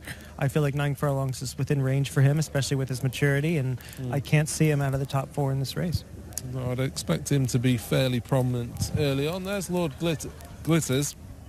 He's 8 years young now. He's got very smart. He's a Group 1 performer, isn't he? He's very smart form, and similarities in terms of their makeup with Soudois, who won a race out here last year, albeit a handicap. Let's move on to number 9, who is Zakuski, and he's 2 from 2 here in the UAE, and he looks ready for this step up in trip, doesn't he now? Yeah, he does look like the one to beat for me in this race. The step up in trip shouldn't be an issue. He finished well and won on heavy ground, or at least really trying ground last time. And they went about 146, almost 147 that day. So, he's definitely going to be around for about that long this time. And I feel like he loves this course. He's been gingerly placed in all of these races. He's won 4 of 6. He's a tough horse. And there's no reason at all.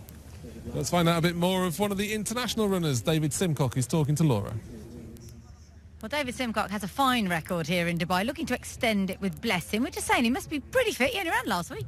Yeah, no, we're very conscious. He usually needs a run to put him straight, and he surprised us slightly last Tuesday and won very well.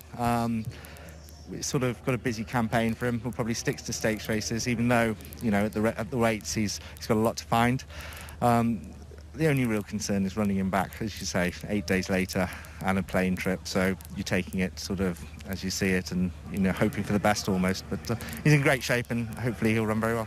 And you've got a smaller team here this year, but just great that you're here. You know what horses to bring out. Listen, they've got to have the right mind, and they've got to take the training and everything else. And I'd like to think both are fit, and we can train them light here and run them when the races are come along. But listen, I know there's a shorter programme and there's a cut in the prize money, but it's still considerably better than England. Well, that's good to hear. Great to have you here. Good luck with Blessing. Thank you. David, a regular here in the UAE. Universal Order was his winner here 12 months ago. He's 8 from 152, but he does confess that a lot of the time he brings out horses just to get them ready for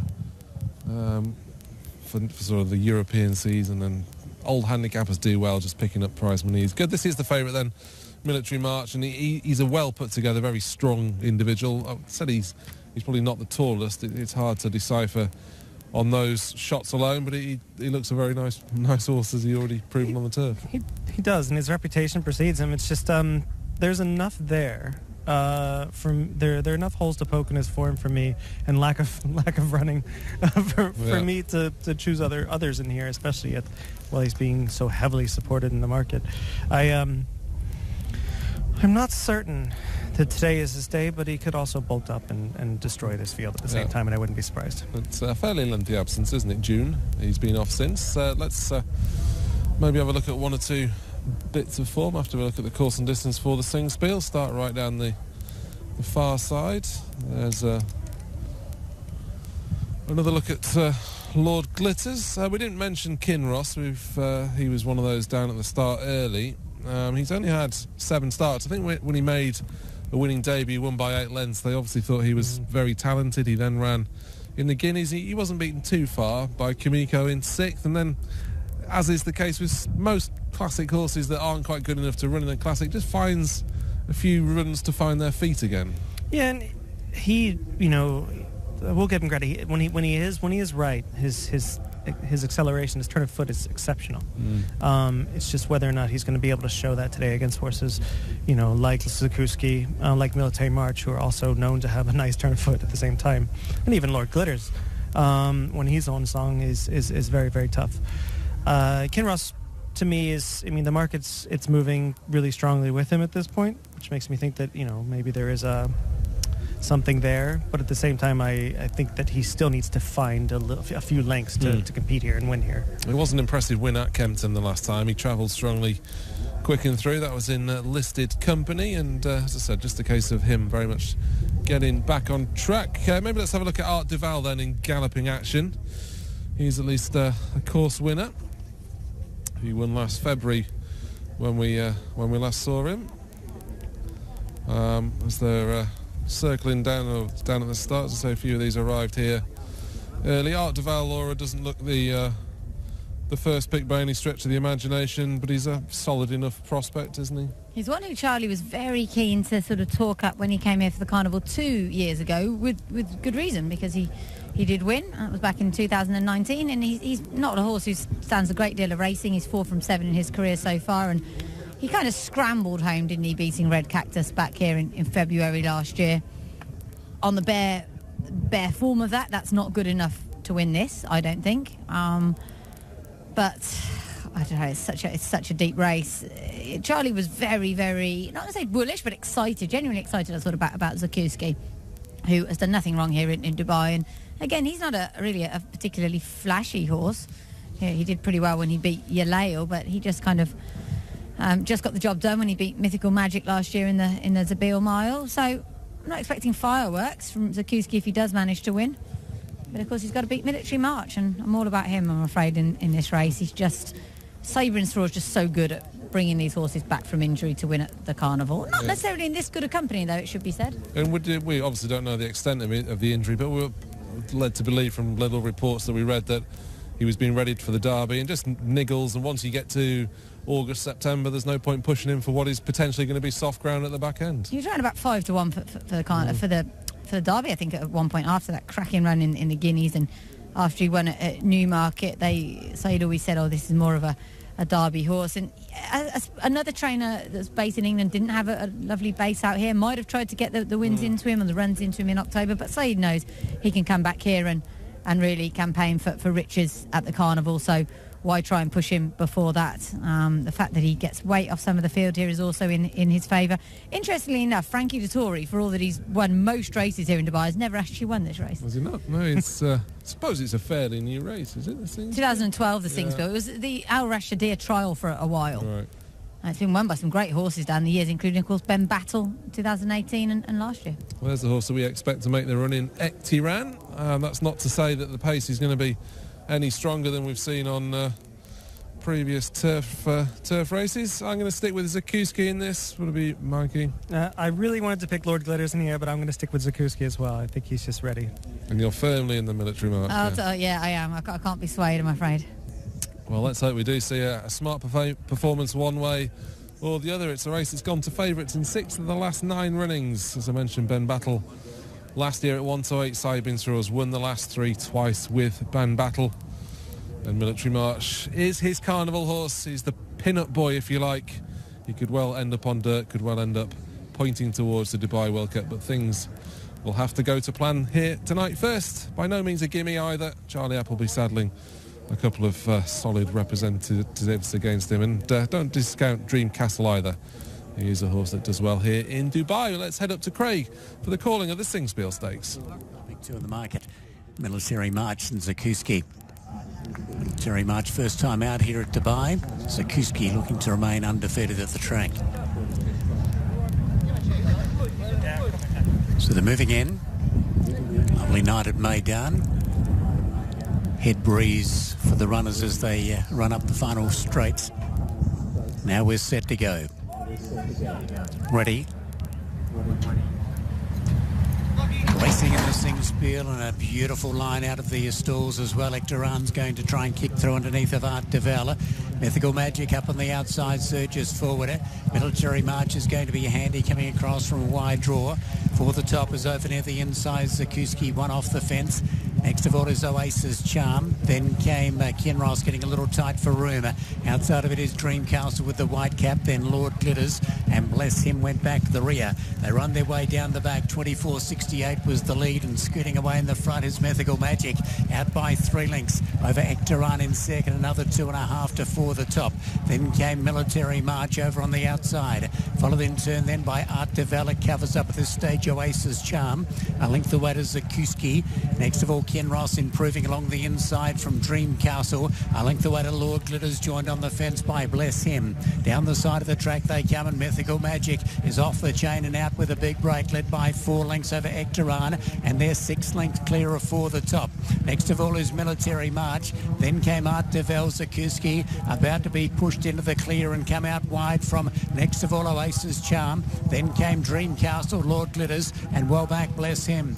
For home it's Mythical Magic, still with a big break. Coming after it now is Ectoran. A gap away in the field then to Military March, who's flat. Running on is Art Devel. Zakuski and Dream Castle are down the outside, but Art Devel swept up to the front. Lord Glitters, the grey, is powering home with Zakuski. Dream Castle out wide, but Lord Glitters turns back. The clock goes to the front. Lord Glitters dashes away. Zakuski runs to second, but a great return to Meydan. Lord Glitters is going to turn them over in the Singspiel. Lord Glitters wins easily. Second Zakuski. Third in Dream Castle, then Art Devel. They were followed by Bless Him.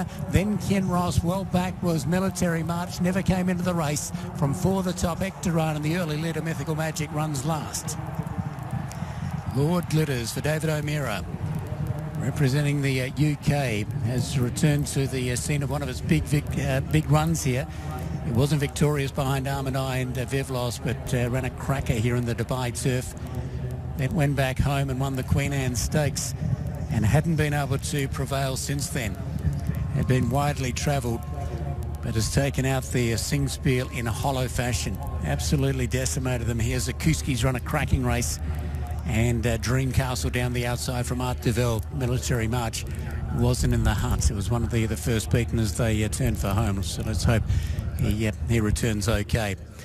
But a great performance here by Lord Glitters, who's been able to bring up the first international winner of the carnival.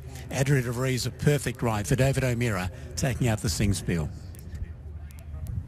Well, many congratulations to David O'Meara. I feel a little bit sorry for Danny Tudhope, his regular partner, who I would presume has chosen not to ride here because of the quarantine rules back in England. But Adria de Vries has taken advantage with a typically cool ride. They went a good pace with Mythical Magic and Ectoran going in tag team. And I mean, beforehand, you wouldn't know he was an 8-year-old. He was kicking the place down. They had to take him to the start early. He was basically a bit of a handful, but he's still retains plenty of ability and bagged an important win here. Yeah, he's very impressive. He won like we thought Military March would win, where he would find a seam and blast on through. It was very, very impressive. He improved his form. He proved that he went back to his Dubai Turf form from 2019 when he was only about 2 lengths behind Almoradi. Of course, she toyed with him that day, but still, that's proper Group 1 form. He is a Group 1 winner at Royal Ascot, so kudos to the team for bringing him here because we love to see it. I suppose he got sidetracked by the fact he'd not won last year, but a lot of his races had come over 2,000 metres, which I always felt just stretched him. He came with that run and that last furlong couldn't sustain it. 1,800 could well be absolutely, it is ideal for him, isn't it? I think it is. Like a lot of horses, he's got slightly slower with age. He actually ran some really good races in defeat last year, including behind Adib. And I thought his run in Bahrain was actually pretty good. He was kind of flying home in the closing stages to earn a check. And I owe a big apology to Basil Ferreira, the outrider, who said to me earlier on in the week, there's a grey horse I've seen, he looks really, really good, he'll win. And I said, Lord Glitters? He said, yeah. So he was absolutely right. Tells you these outriders know what they're looking at every morning. So Well done to him for picking this one, but he's just a smashing old horse, isn't he? And David O'Mara's got a decent record here in Dubai. That's 4 wins from 49 runners here now. He's very good at travelling his horses internationally. Yeah, as we mentioned, Soudvar has a very similar makeup to this horse. It will have been an emotional success as well for the Turnbull family. A horse that's very much been part of them for many a year now, and he continues to perform with great credit. He actually seems as though he should be older than an 8-year-old. He's been around that long, but that was his 33rd career success, 33rd career outing, 8th success. He's also finished second on 9 occasions, and he's just a very, very likeable horse. There were obviously some disappointments in there, and Military March never really sighted, was he? No, ran no sort of race. Maybe still feeling an injury. Who knows? We can't really speculate as to what went wrong there. But disappointing for the Al-Quad Stables team. Zakowski ran a great race, but beating 3 lengths behind a horse who, let's not forget, you've got to be very, very good to win a Queen Anne. It's one of the best mile races you have all year, and he's come here fit and well and given him a little bit of a head start, mind you, but that wasn't no issue.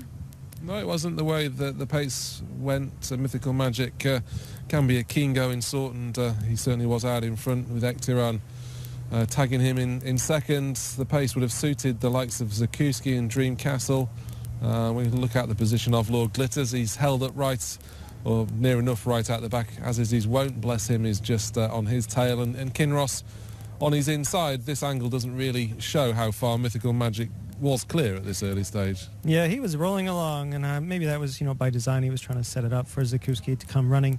But, he also set it up very nicely for Lord Glitters. He needed a fast pace today. He likes to drop back and just sort of relax in the first half of the race and then come running, and he did. Audrey did a great job of imitating Daniel here. It was true Group 1 form coming through, and that's what you want to see. It certainly was. You rarely go off this hard on the turf and stay there for the top was leading the rest. And Military March is in the perfect position, the white facing 4th there. But he doesn't even threaten to pick up for the top or Ektiran, does he? Yeah, I wasn't a fan of the horse going in, and he kind of ran the way that I feared he would. Right here, it's really nice to see Lord Glitters. He's so big and so noticeable, just slicing through them. He's just too good. Zakowski ran really well here to run on for second. He was just found for class against a Group 1 horse. Yeah, no trip concerns either were there about Zakowski. He's seen out this extra 200 metres perfectly fine, just bumped into a Group 1 horse.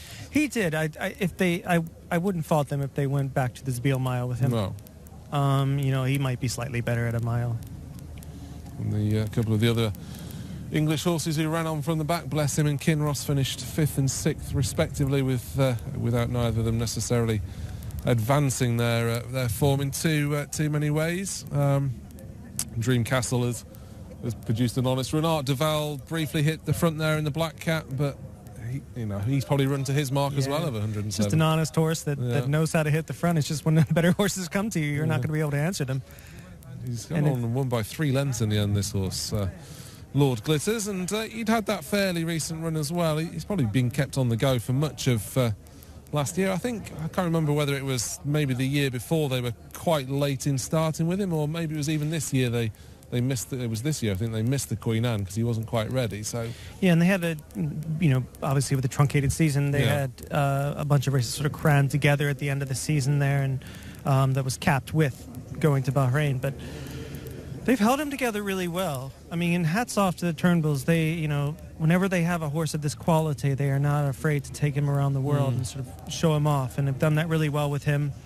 They did with Mondialiste a few years ago. Yeah, I was trying to think of, And they've done so well with that, and we love to see owners who have the gumption to do so. Yeah, his form actually was pretty strong when you look back. He was second to Adayab, who went on to win a Champions Stakes. That was Adayab's prep at Ayr that day. I'm sure when David O'Mara sent Lord Glitters up for that race, they thought they were going to get a nice little confidence booster with him, but they bump into a subsequent Group 1 winner there, also placed behind the likes of Aspetar and Certain Lad. So this was and it was a race that panned out nicely for them. Having gone that pace, the field did well and truly fan out in the straight, didn't it? Yeah, and the conditions of this race, when you in retrospect, hindsight's 20, as it were. But 9 furlongs on this ground with this kind of a stretch and these sweeping turns with the size of him, you knew that if Lord Glitters was running to his Group 1 form, he was going to win this race. Yeah. It's just that we all suspected that maybe he wasn't there, but he was right and we were dead wrong. So what do you reckon the plan would be now? I would suspect straight to the Jebel Hatta and then Dubai Turf. The option of the Al Rashidir fits in somewhere in between, but he'd have to carry a penalty in that Rashidir now, wouldn't he? He would, but I don't think that's going to be a big issue with them. I think that the Amira team comes to play like they did with Soudwa last year, and I wouldn't be as surprised to see him run in all 4 9 furlong races.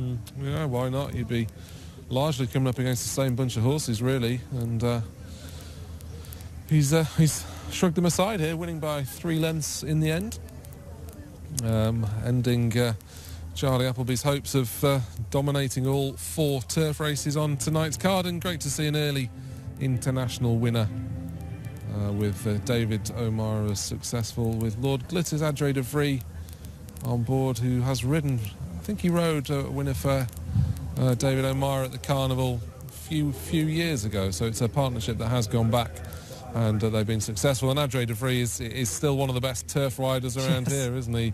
He's relaxed style, bringing them through late. And he fit the horse perfectly. I can see why the team went to him, and he just dropped his hands and let the horse run his own race. He wasn't going to get in the way of an 8-year-old Group 1 winner's way, of his style. So, good for him. I think of what we saw from the horse before the race. Lord Glitters does what Lord Glitters wants to do, and maybe the jockey doesn't have too much of a say in things. But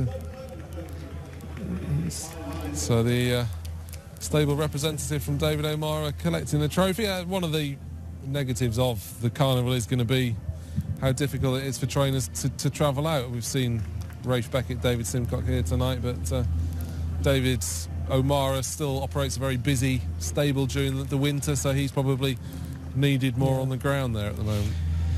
Yeah, but he's never been shy about sending anything that fits. And this horse really did fit today, and it's exciting to see.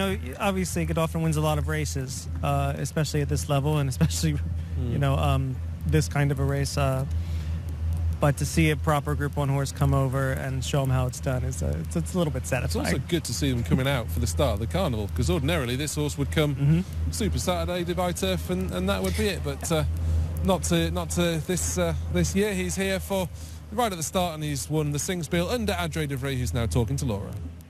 Cue me and Rami, yeah? A big well done to Adre de Vries. Now, it's not often that Group 1 winners come up as spare rides, but that was a nice one to get. Oh, definitely, yeah. I've ridden for David before. I won on Salentine a couple of years ago. Wow, yeah. So I was very happy to pick up a nice pair. Unfortunately, then he couldn't come, and it was nice of them to think of me. And the race looked like it went pretty smoothly. Very smooth. The start wasn't planned this way. He missed the kick a little bit, but I didn't want to set him alight, because he can be quite keen. The pace was good enough to not to panic and sit where I was. He did things really quickly in the straight. I mean, halfway the straight, I was pretty sure he was going to win, and he did it in a nice way. A quick word on Salute the Soldier in the next lovely draw. Yeah, lovely draw. He needed to run badly first time. I'm very hopeful that he can run a big race. Better let you go and get on him. Well done. Thank you. Thank you. Thanks. Yeah, well done to Adre de Vries. And the Fauzi Nass yard have actually inherited a horse from the David O'Mara yard in the form of Prompting, whom I expecting to go well later in the Carnival. Before that, though, the feature race on tonight's card is undoubtedly the first round of the Al Maktoum Challenge, and a good opportunity to look back at some recent winners of the race. Bernardin took over and went for home, turning the corner, led by 2 lengths. Surfer into the clear, Faulkner into the clear, Frankie 4 fingers on the outside, and then Prayer for Relief.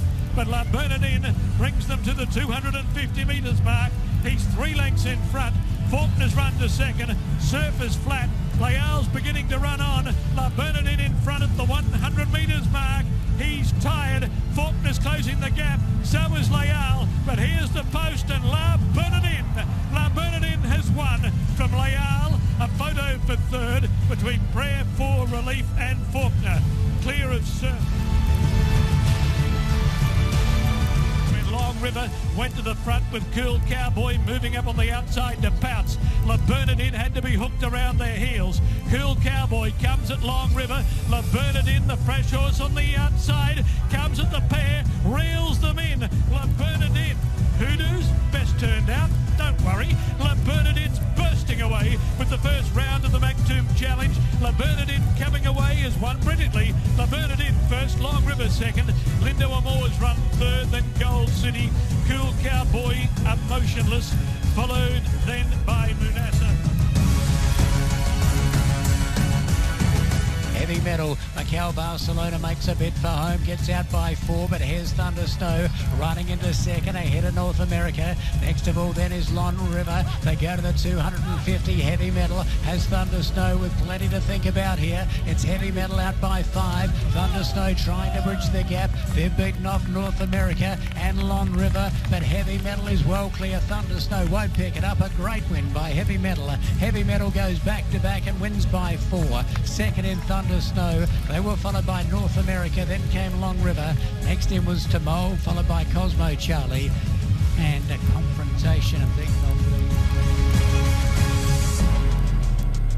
North America slips away by 4 over Kimber, Heavy Metal, Gold Town, Montazar, African Ride down the outside, but North America out with a massive break of 4 lengths over Kimber, Montazar. Gold Town, Heavy Metal gave it away. Down the outside is African Ride, but North America is streaking away. North America by 10 lengths over Kimber, Montazar, and this has been an absolute demolition. North America absolutely bolts in the first round of the Old Mactoum Challenge. North America offers a big warning to the opposition, wins it by 12 lengths over Kimber. Close up Montazar, they were followed by Gold Town. Next to Calmoon was African Ride, then Dol Kong.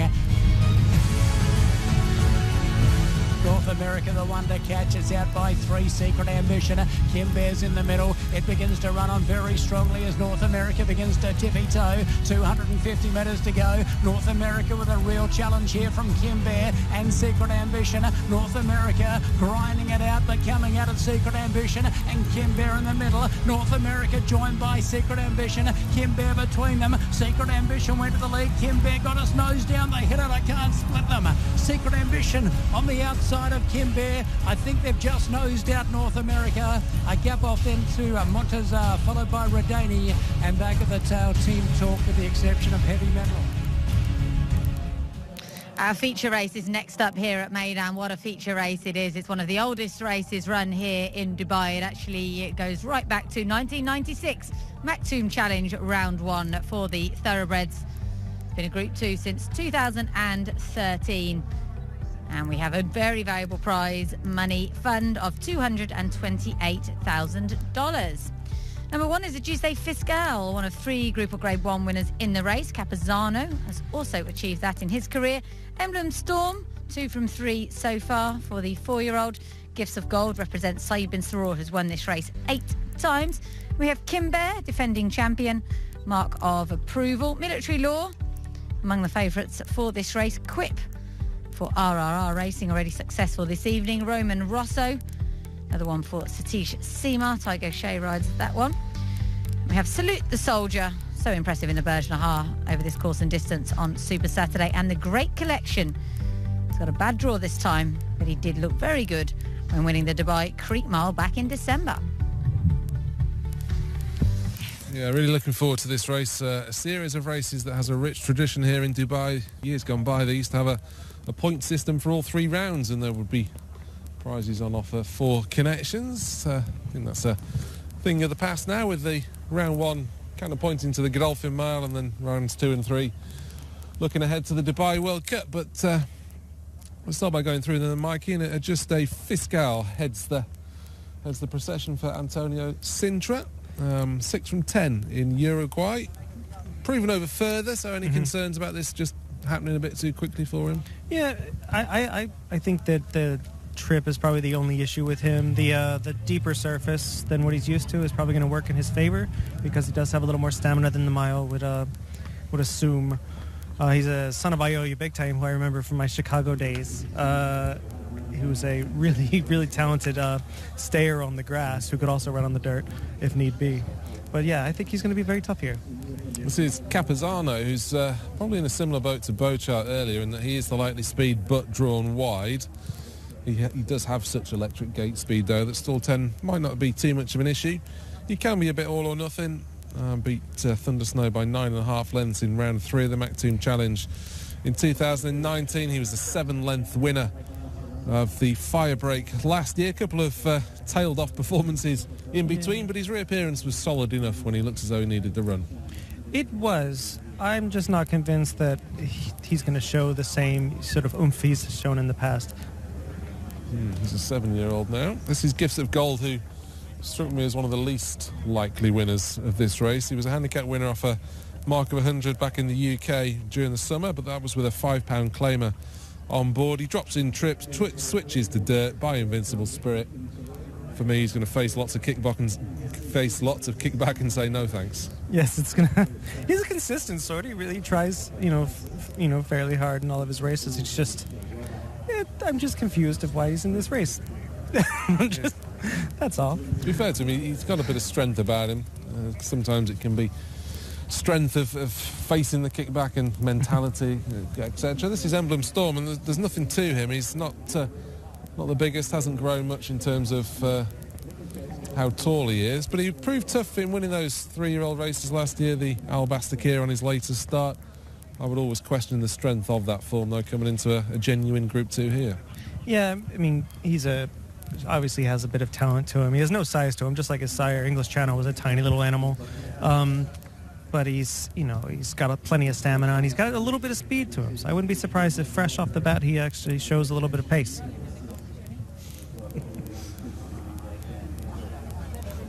There's the connections of Mark of Approval. He's had a pipe opener on the turf.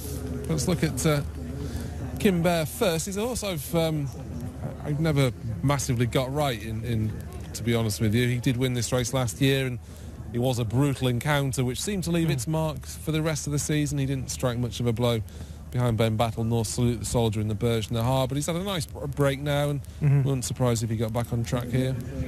I think he gets, he often doesn't get he got too much respect in the beginning, I think, from a couple of really good runs, and then recently he just doesn't get a lot of respect. Personally think he's a 7-furlong horse that stretches to a mile, and he likes a good fight, just like Temple City did his sire, so it's, to me, you cannot throw him out of your top 4. No, he's definitely a place chance. Mark of Approval may need further, ideally. The turf experiment at Abu Dhabi last time didn't really work. His form last year saw him win the Jebel Ali Stakes, but I think he's up against it at this level. He is, and I just think that he finds he found his best form going 10 furlongs in round 3 last year. Closing fairly well that day, and Jebel Ali does suit him fairly well. I was surprised they didn't go there instead. Yeah, Mrs. Military Lure, another one who may ideally need further, but he's probably got that touch of class that he could get away with it to a degree. Finished second behind Ben Battle and Matterhorn in rounds 2 and 3 respectively last year, but this came into that on the back of a win in the Entazar. So to my mind, he's just building his campaign up by starting here. If a 6-year-old can be unexposed, I think he's the one. He's only 10 starts. He's been in first 2 in 7 of those, and I feel like he can improve. And the mile doesn't bother me as much as it would have if I didn't know he blew out 3 furlongs the other day in about 34 seconds. So he is going to be on his toes today a little more than you'd expect.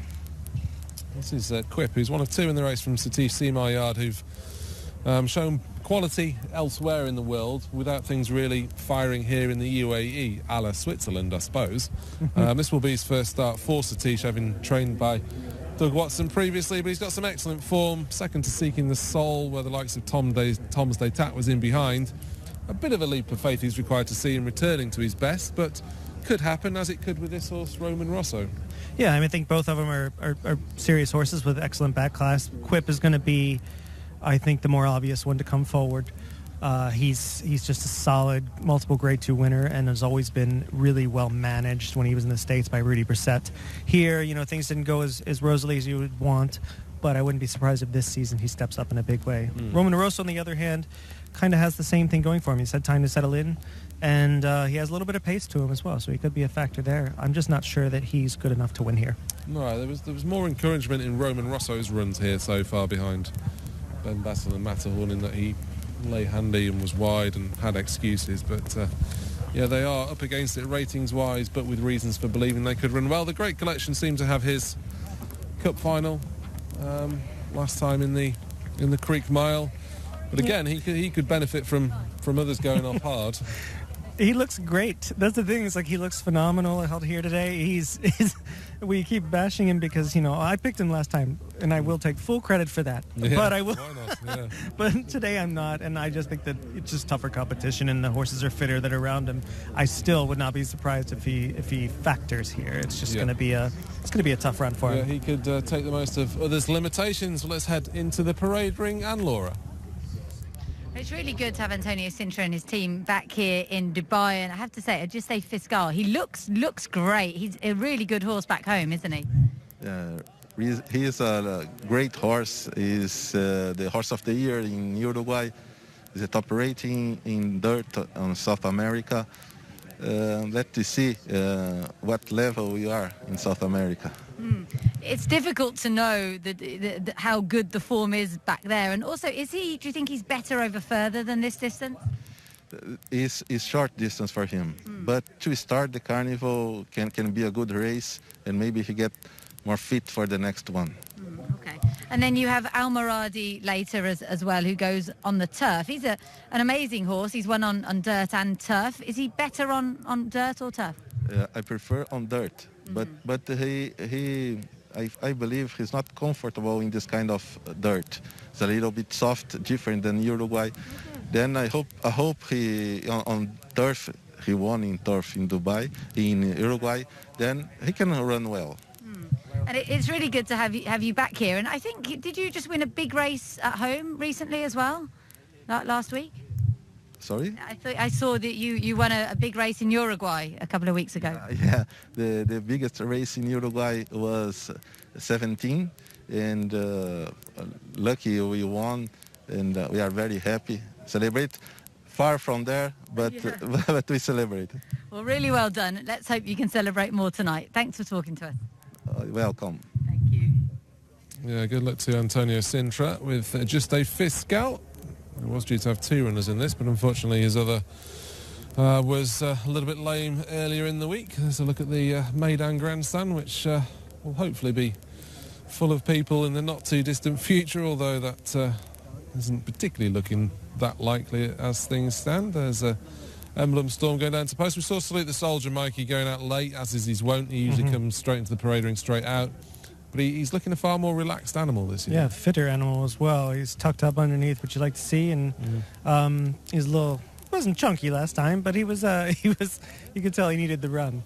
And the market is reflecting that. He's been one of the biggest movers in this race. He's gone from third choice to co-favorite over the day. I suppose, again, his chance depends on how credible you think his victory was in the Berge Nahar. I mean, look, quality horse by winning on the turf at the Carnival and finishing fourth to Zakuski in the Group 2 Zabil Mile anyway, but, he blew away the opposition in that mile contest. What was his first start on dirt? I'm a bit concerned he's yet to face any kickback. He's been out of it in both his starts so far. From stall one, that might be a different story tonight.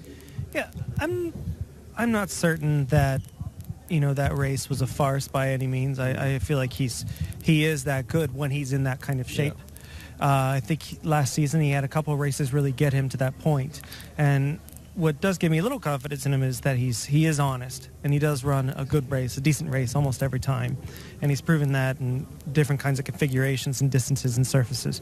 It's just whether or not in this one in particular, the one we're analyzing now, if he's going to be good enough, and I really have doubts.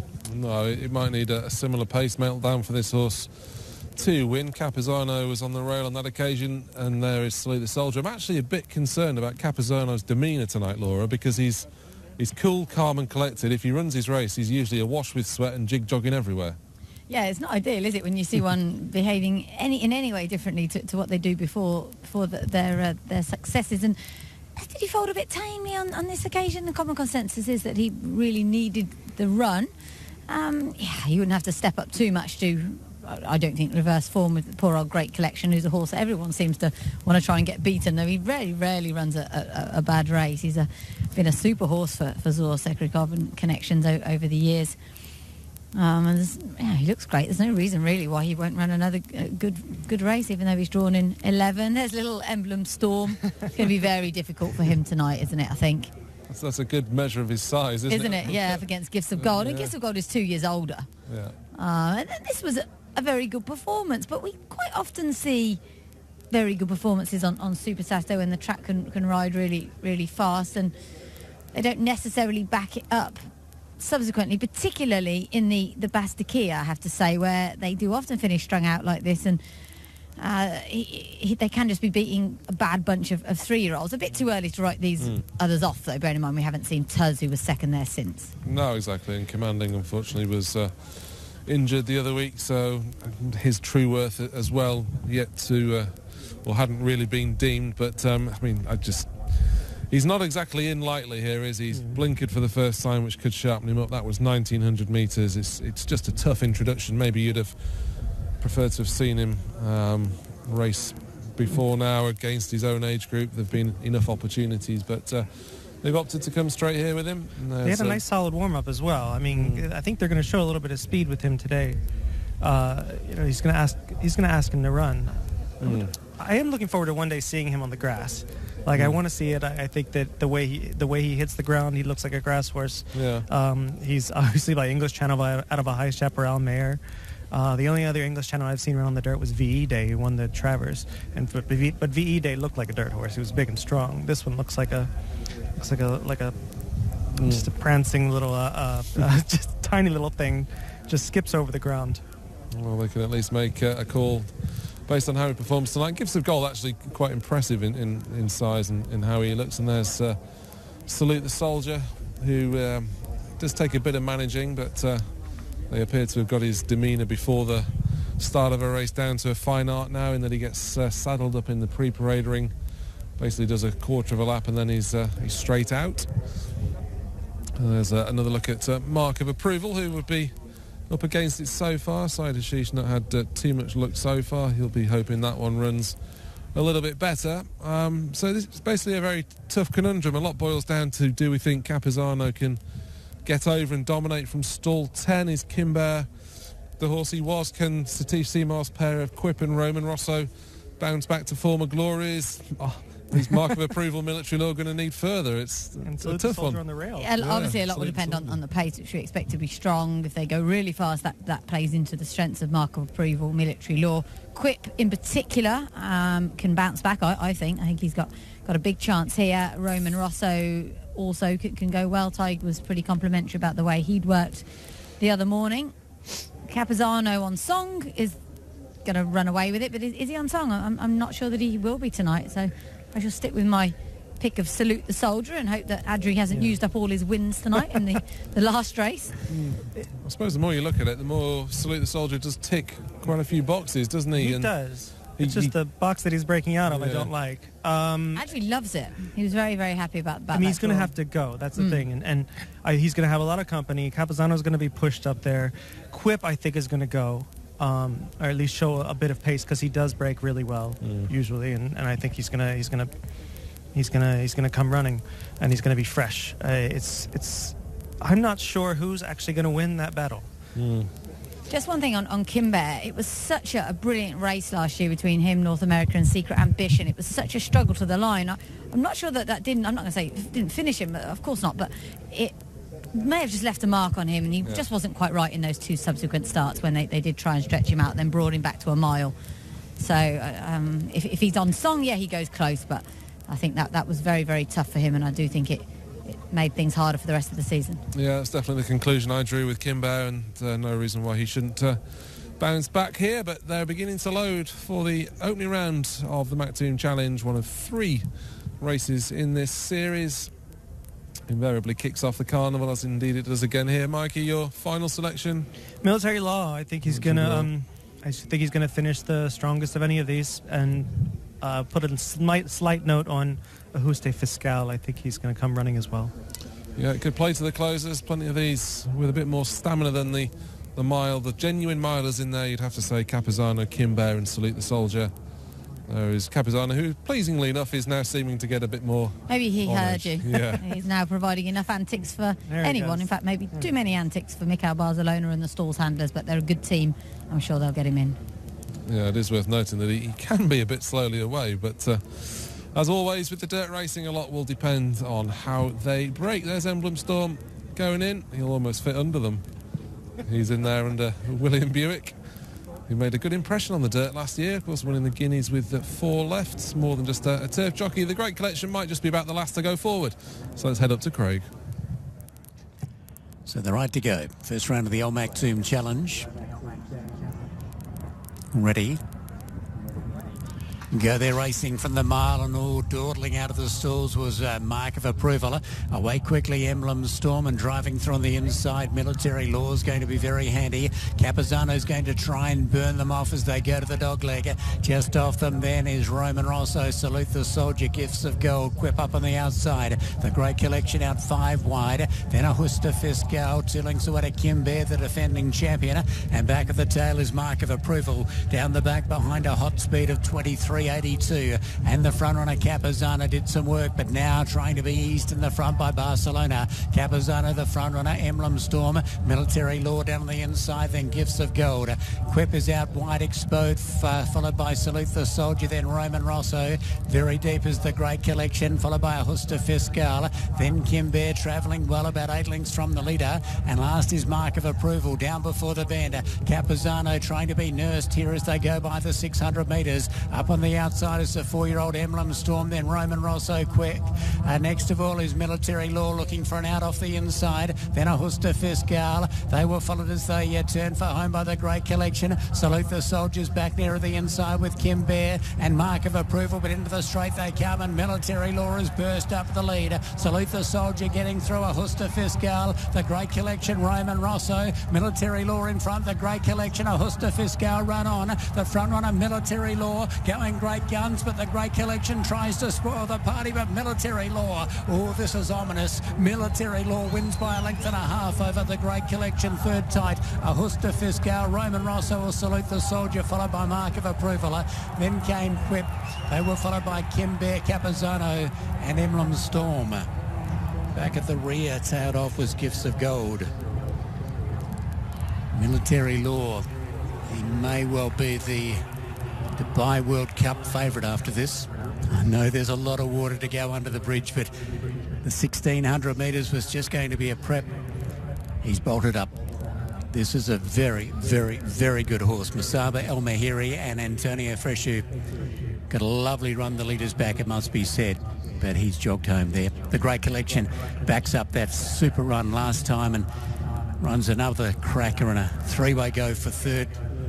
Just fantastic to see the Uruguayan Ajuste Fiscal run such a good race. Sent a photo with Roman Rosso and Salute the Soldier for third after round number 1 of the Al Maktoum Challenge. But the win goes the way of Military Law. Masaba El Mahiri and Antonio Freshu take the opening round of the Al Maktoum Challenge for 2021. Well, Nasir Askar, the owner of this horse, was very shrewd in keeping him and Secret Ambition apart. Secret Ambition will run in the Jebel Ali Mile tomorrow. Some people felt this was too sharp for him first time, including myself, but he had no problems laying up with the pace, and he's just a very smart horse. What was just his 5th start on dirt and 11th overall. And like we said before, as for a 6-year-old, he is still a bit unexposed. He's getting better. He's figuring it all out. And today I thought that, you know, if he was sharp enough, he did break well, he was going to put himself in the race a little bit more than people expect.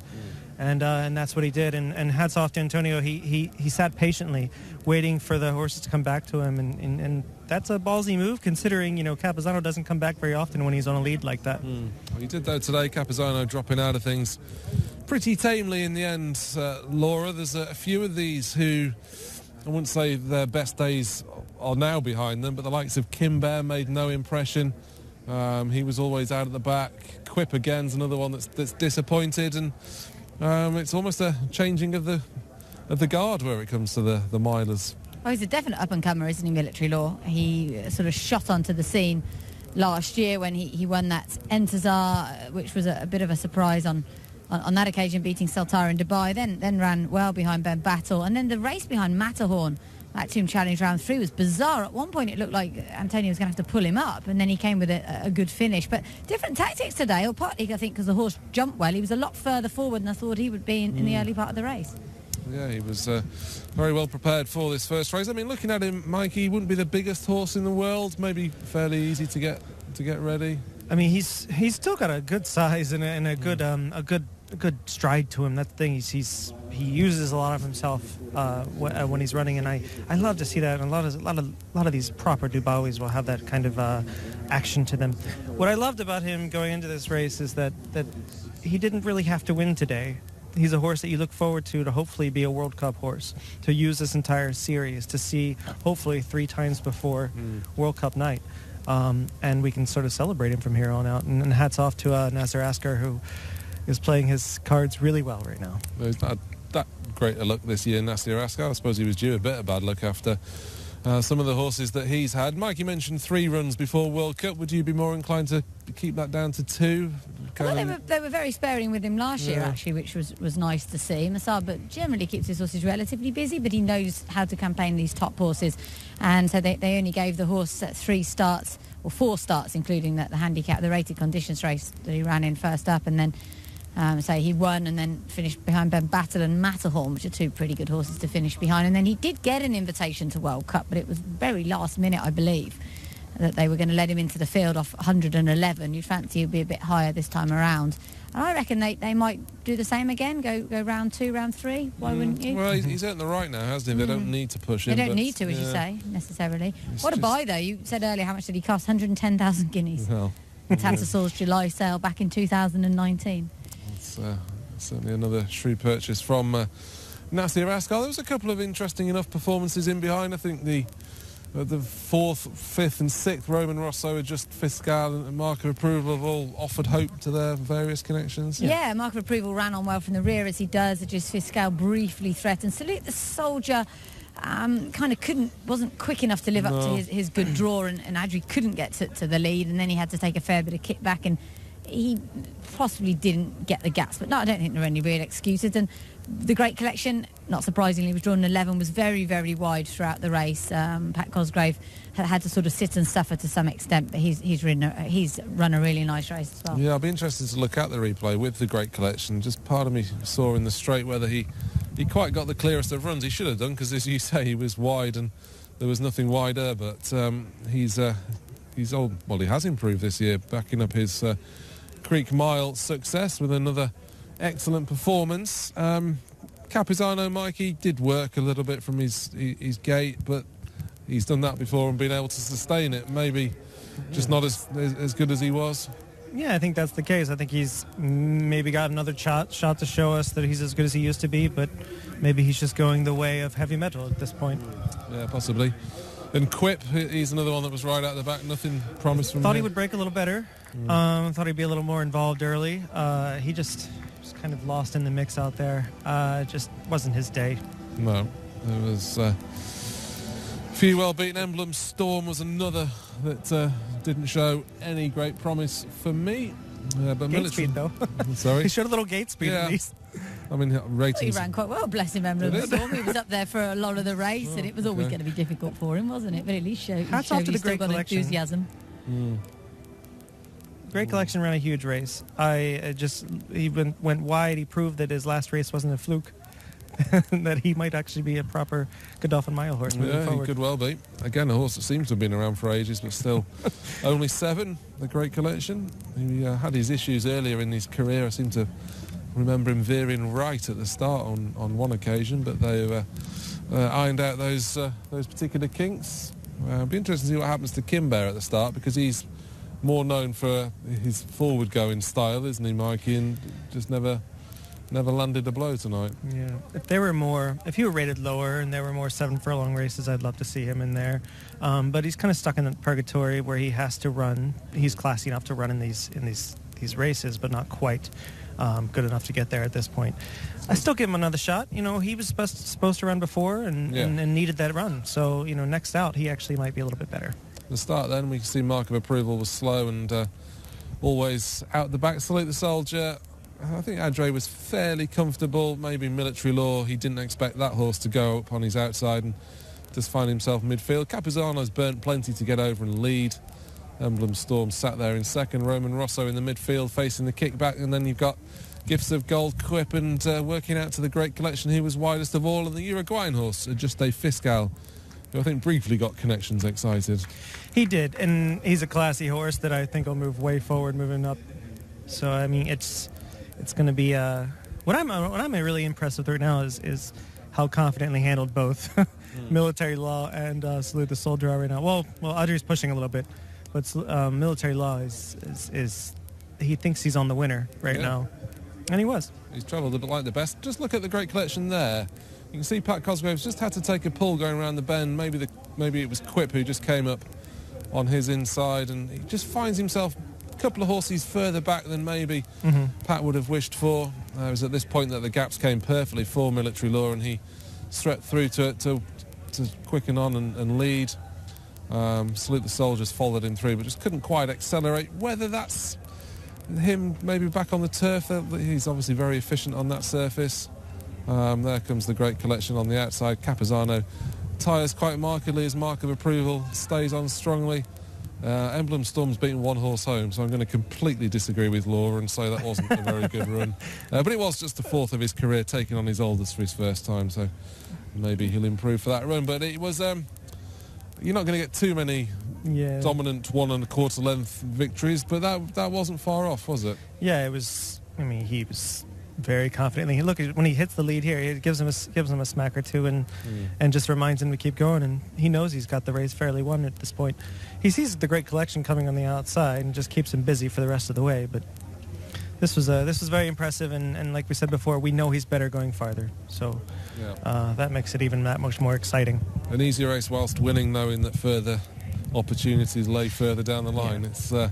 It's a nice mix to have, and very much a difficult one to do. But Antonio's got it there, and Antonio's had some bad luck recently, so it's nice to see him get a win. He's certainly got a nice horse, Masaber Al-Maher. He's got a nice horse in the yard there, and the key thing now will be to sort of keep the owner's expectations realistic. And I mentioned rounds 2 and rounds 3. They are going to come up fairly quickly this year, followed by the World Cup. May they even consider the Saudi Cup? Was he entered for? I mean, that's what running in this race really does. Do for this race is going to become, the longer the Saudi Cup exists, the more this race is becoming a key fixture for both the World Cup already and the Saudi Cup, because it is a perfect stepping stone. It's a strongly run mile. It's a Group 2, and it's going to set them up for a 1-turn mile and an 1/8, as well as it does for the rest of the series here if they decide to go that way.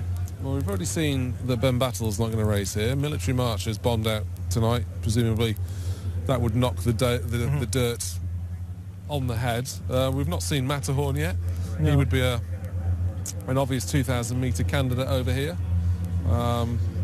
There's not a lot else in this division, is there, really? No, I mean, and this was the horse that you were hoping would step up. We didn't know he'd do it today. I was hoping, obviously, but the fact that he did it, the fact that he showed a lot of promise, the fact that he showed some versatility distance-wise, means that he's the horse to look forward to outside of Matterhorn. Yeah, I'd still have queries as to whether this horse was on his A game when Matterhorn blew them apart last year. It was one of those funny races. And you go back and look at his races, and I thought where he really proved that he was a quality horse was when he changed leads in the middle of the stretch and chased home Ben Battle in round 2. And when he was keeping stride with Ben Battle. And then Ben Battle was obviously toying with him just a little bit at the time, but he ran home in a way that proved that he was a Group 2 level horse at least at that point.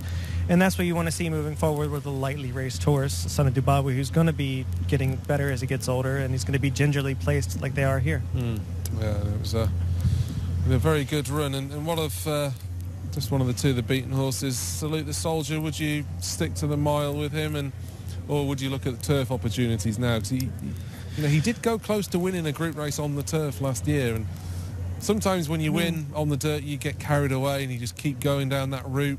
I still think he's a bit too much of a turn of foot horse from the front. Yeah, I agree. I mean, and a lot of people say that the dirt, after the sun goes down here in the desert, it's a lot different than before. And he won the Bergenahar during the day. I think it's a little bit looser during the day in the beginning of the card. Tightens up with a little more water as the night goes on. So maybe he's not liking it. Maybe he didn't like the post today. Maybe he's still not fit enough. Either way, he still ran his race. We expected him to run well.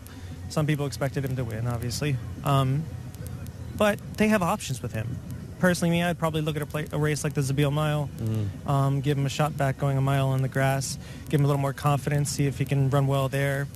And also, those races are easier on him than the dirt races, and then bring him back in the Bergenahar. Yeah, he still finished third. It wasn't exactly a complete disaster from Salute the Soldier. The trophy presentation doesn't look too imminent, so time to pay another visit to one of the old boys who's going to take his place in the sprint later on in today's card. Caspian Prince has been around for ages. He's been to Dubai a few times, and can he follow in the hoofprints of Lord Glitters by winning our finale?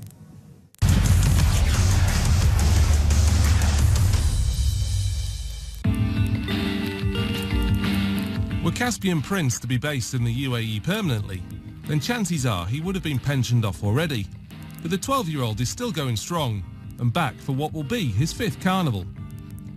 Richard Hughes was still riding when he made his first appearance, and the duo teamed up for Meydan Glory back in 2015. His only success in Dubai, but there have been plenty of near misses along the way. Caspian Prince in front with 200 metres left to go. Banadia trying to run him down. Hatoto on the far side. Caspian Prince and Hatoto. Hatoto on the far side. Caspian Prince the grandstand side and Caspian Prince. He has run here 17 times in total, mostly down the straight 1,000 metres, and there have been plenty of paychecks trousered along the way. In fact, he has earned his connections a payday in 12 of those 17 runs. So what could the Carnival of 2021 have in store for the evergreen sprinter? Well, there was certainly no waning of his powers in the UK during the summer, winning handicaps at Newcastle and Yarmouth and recording his 100th racecourse outing in the process. Caspian Prince moving on by a length to Ornate, Lord Ridderford, El Hombre. Venturous is rattling home, so to El Hombre. It was Caspian Prince in front. Caspian Prince the winner. In total, his record now sits at 106 races, for 21 wins and over £800,000 of prize money. Not too shabby for a horse who started his career by running over as far as 1 mile and 3 furlongs when trained in France. He has had 8 trainers along the way, but has been with Mick Appleby since the March of 2018, has been a flag bearer ever since, and his owner has been a proud owner, Stephen Leach, since 2013.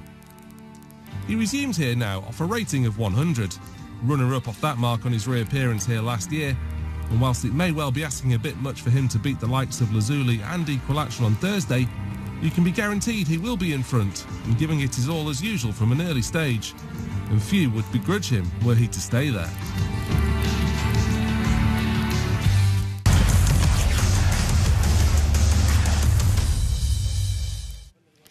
Well, this victory, I imagine, will mean quite a lot to Antonio Fresu because he does all the work in the mornings with that military law, and we'll try and get a word with him in a moment. Nasser Askar, of course, got a nice chance tomorrow as well, as we've mentioned, with the Secret Ambition, who goes in the Group 3 Jebel Ali Mar. But Nasser and wife and son, Mohammed, I believe, just posing for a few photos at the moment, and this is a really good victory for this horse, who has been an absolute star since Nasser bought him a couple of years ago. We'll see if we can get a word with Antonio.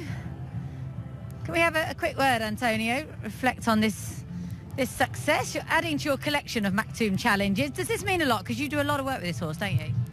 Yeah, I've been riding him every day since last year, since I came to ride out for Muzabba. And always give me a great feeling, but I think last year he was running well, but he wasn't as the same as this year. This year he looks stronger, he's feeling better, so we kept him for this race because there was no interest to run him in the Intizar again this year because the horse wasn't fit enough to run in this race because we gave him time, you know. And now he was becoming like ready in the last couple of gallops, so we decided to run him even if he was a bit too short, but he worked out well, so we were really pleased with him. It worked out really well, and as you say, he probably is better over further. Do you think that the boss and Nasser will want to go for round 2 now? Now we need to see the plan, because now there is a different option. Obviously winning this race means a lot, because now there is a plan to keep him in Dubai or plan to go to Saudi. So we need to see what to do. Let's see first of all how the horse come out of the race, and then they will decide. And as you say, it's only his first run of the season. It's a little bit too short for him. He seems like he's still getting better. There could be a few more lengths yet that he's capable of. Yeah. Like today he was fresh, and so he jumped well. He traveled really well in the race, and I tried like to play like a bit early, like to go a bit early, because I know he will stay. So I tried just last 2.5 just to kick on, and he responded really well, and he kept on to the line. I know they were coming like from the outside, but he was keep going, so that was good. Don't think they were ever going to get near you. Really well done. Go and celebrate. You're not riding again, are you? Yeah. Tomorrow. Yeah. Well, it's our weekend. Maybe I'll keep quiet. So and I will celebrate on Monday. Well done. Thank you. Thank you very much. Yeah, well done to Antonio Fresi. I wouldn't say it's been a meteoric rise for him here in Dubai, but he came over as a reasonably unknown jockey, based with Erwin Sharpie initially, but just one that people have gradually sort of known who he is, and he's now one of the leading jockeys here, isn't he? Yeah, and he's riding well. He was a third-generation jockey, I believe, and he's just went to like the leading jockey school in Italy, and just kind of earned his way over here. So it's nice to see him do well, and especially with a top horse like this that might take him to races like the World Cup, like the Saudi Cup. Yeah, because they're few and far between, and they, particularly in years gone by here, if they weren't Godolphin, if they weren't owned by His Highness Sheikh Hamdan, they wouldn't be involved in the big races. So a lot of congratulations must go to the ERA Dubai Racing Club for bringing these new owners in, and indeed giving them the opportunity to run, because in years gone by this horse may not even have qualified for a round 2, for example, last year. So the opportunity to run, and they just keep improving. Yeah, and obviously he wasn't purchased here, but the local sales really do give extra opportunities for these owners to purchase quality horses and be patient with them at the program here. Yeah, and the successes of Nasir Asghar here gave him the opportunity to fill his wallet and go and buy these horses. From the UK, there is Nasser, who's got a big weekend in store with Secret Ambition running in the Jebel Ali Mile tomorrow. The horses, they're not far away from arriving in the parade. In fact, they're here now. We can head over to Laura for the details of our Al Fahidi Fort.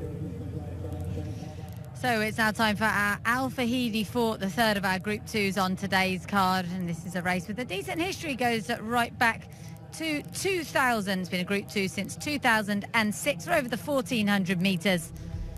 And we are sponsored by Creek Views by Azizi. Almoradi is number 1 here. Could Be King. Number 2, Dubai. For Charlie Appleby, has won this race 5 times. And we have Njazat, just having his second start here in Dubai. Glorious Journey, who won this race last year. No penalty this time. Number 6 is Land of Legends for Sabin Straw and Frankie Dettori. Medahim went so close last time in Abu Dhabi. This trip will probably maybe suit him a little bit better. And then we have Silver Line Valorum, a nice up-and-coming handicapper. And don't rule out Final Song, the filly, down the bottom there. It's a 10-strong field then for this Group 2 Al Fahidi Fort, a race Charlie Appleby's won 5 of the last 6 years. James Doyle's been on board 3 of them. His mountain this is Dubai. But let's start by looking at Almoradi, who's been a fairly good night, I'd say, so far for the Uruguayan team. This horse looked the least likely of if his winners, if I'm being brutally honest. Most of his racing's come over a bit further, and indeed on dirt. For all he is a 3-time winner on the turf. Yeah, he's no spring chicken here. He's at 38 starts, and it's in 14 wins, though. So he does know how to win. He's a tough horse. He's showing a little bit of that toughness right now. He apparently likes things his own way. And he has been very consistent recently. And he is running in listed company, which is nice to see as well. It's just a matter of stepping up against these sorts, and especially on the grass. These Uruguayan horses have looked well tonight. They've had enough time to acclimatise here in the UAE. This is Could Be King, who comes from colder climates over in Ireland. He was progressive last year for Ken Condon, Premier Handicap winner in September, then held his own in listed and Group 3 level, but this looks tough up against the Godolphin boys, doesn't it? It does. His win at Leopardstown was impressive. He really closed resolutely that day, and he just, stepping up against DeBay and Glorious Journey is a whole nother league for him, but I do not keep him out of the top 5, top 6. No, he's certainly sort of a marker horse. He'll run up to that mark of 105. Whether that's quite good enough to win a Group 2 is debatable. You can see the depth to the Godolphin Challenge with the 5 jockeys coming out. This is Dubai, who won this in 2019. He missed the Carnival of 2020, presumably having gone to Australia in the sort of end of 2019. They didn't consider him quite ready, but his UK form was fairly solid this year, and retains all that old ability. We've already seen a 7-year-old win from the Appleby camp tonight already. Yeah, and it wouldn't be a surprise at all. I really like him tonight. He looks great. He steps up his game here, but he also has been very consistent and really dodged no big horses in the past. Even in his conditions races, he's running against Ostilio and beating him. In his Group 2, he's running against Space Blues. Like, he's running against top quality horses and dodging no big names. This is Njazat. He's only had one start here in the UAE, which came on the dirt, so you can excuse him that, being by acclamation. He'd previously won his final 2 starts whilst in the care of Owen Burrows. Does need to step up a bit, being a handicap winner off a mere mark of 100, but it would be too soon to be writing him off, particularly back on the turf.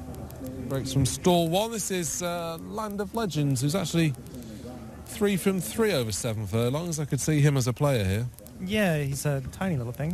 He's going to be a player. I worry about him taking on the likes of Glorious Journey and DeBay here, but if they weren't in here, he'd probably be my pick, to be honest. he's just he loves the distance. He's going to be perfectly ridden, obviously, and I feel like of all of Saeed's horses today, he was the one that I thought was the best shot.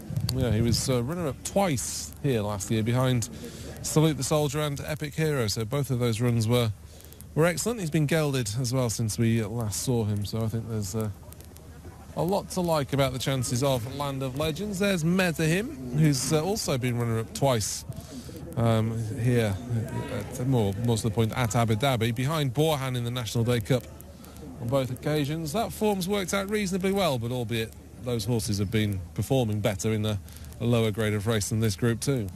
Yeah, he's got a lot to find here, especially against the top level horses. But he has been very consistent, and he has had a couple runs to the point where he should be fit.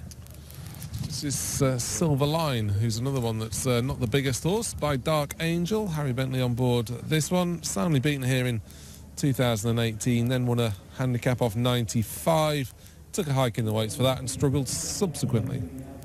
Has a bit to find again, but Dark Angel's already got a win tonight, and he's having another big year as a stud. But Silverline, yes, not the top of Vince Aurora's runners today, and I don't expect him to win. The yellow cap of Godolphin is aboard Valorum, or it's aboard Mikhail Barcelona, more to the point. This horse was a winner.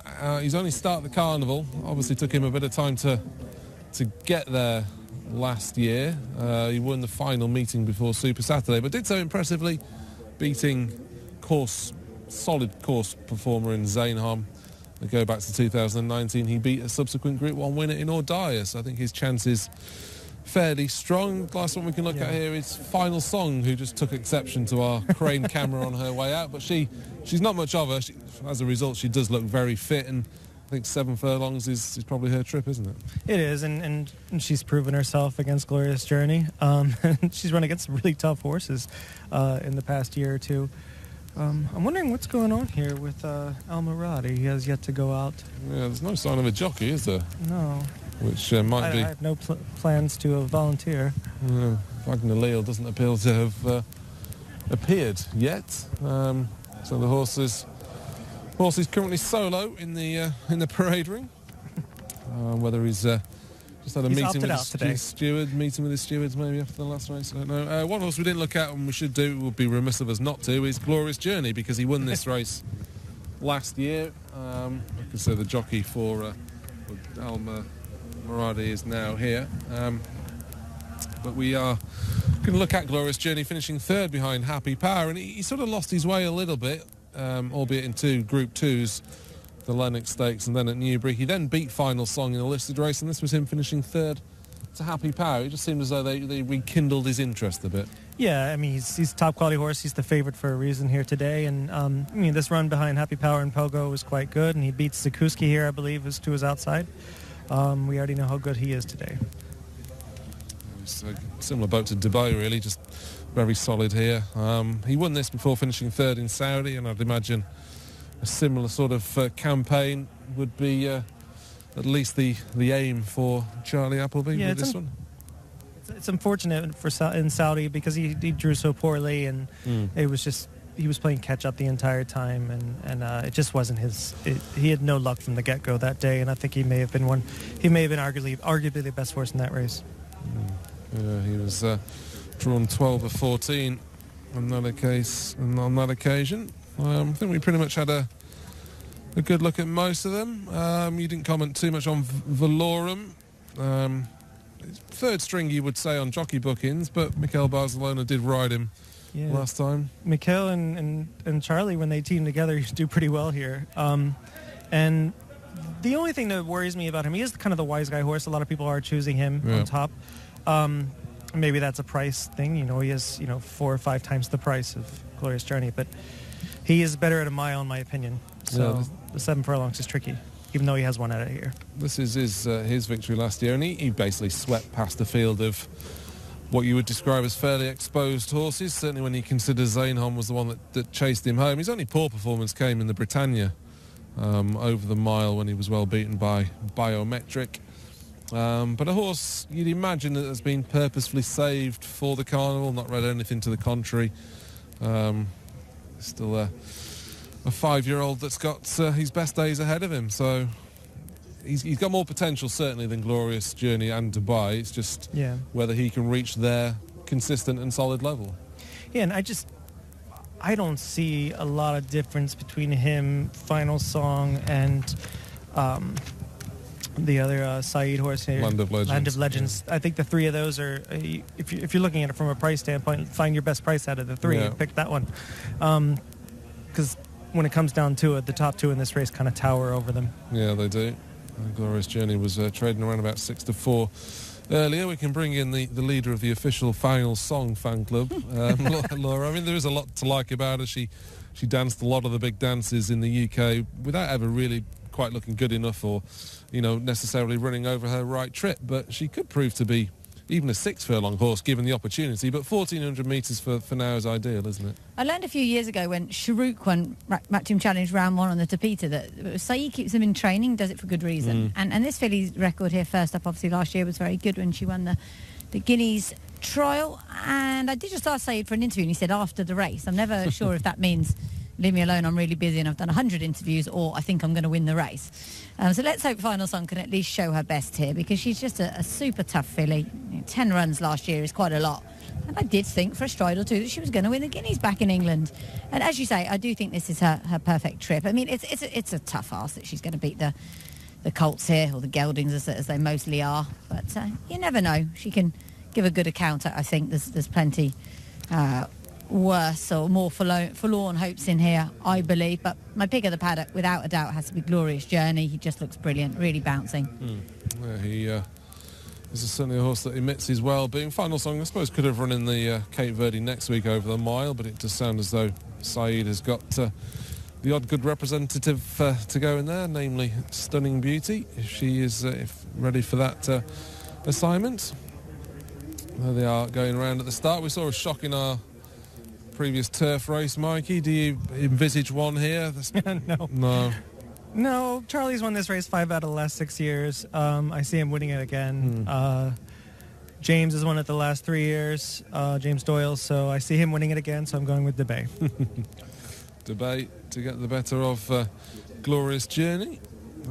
Could Be King is probably well, there's a couple of international horses, but Could Be King would be the pick of the pair, really, isn't it, from the Ken Condon yard? Good to see Ken Condon sending runners here. It would just be his 6th runner. It's been a while since his last one. Yeah, it's good to have him here with a nice, improving, up-and-coming handicap. It shouldn't be quite good enough, but that doesn't mean he can't pick up something later in the carnival. No, set them up nicely for handicap options, of which there aren't as many, obviously, this year. all the group races have been kept, and it's become a bit of an elite 7 weeks we have in store.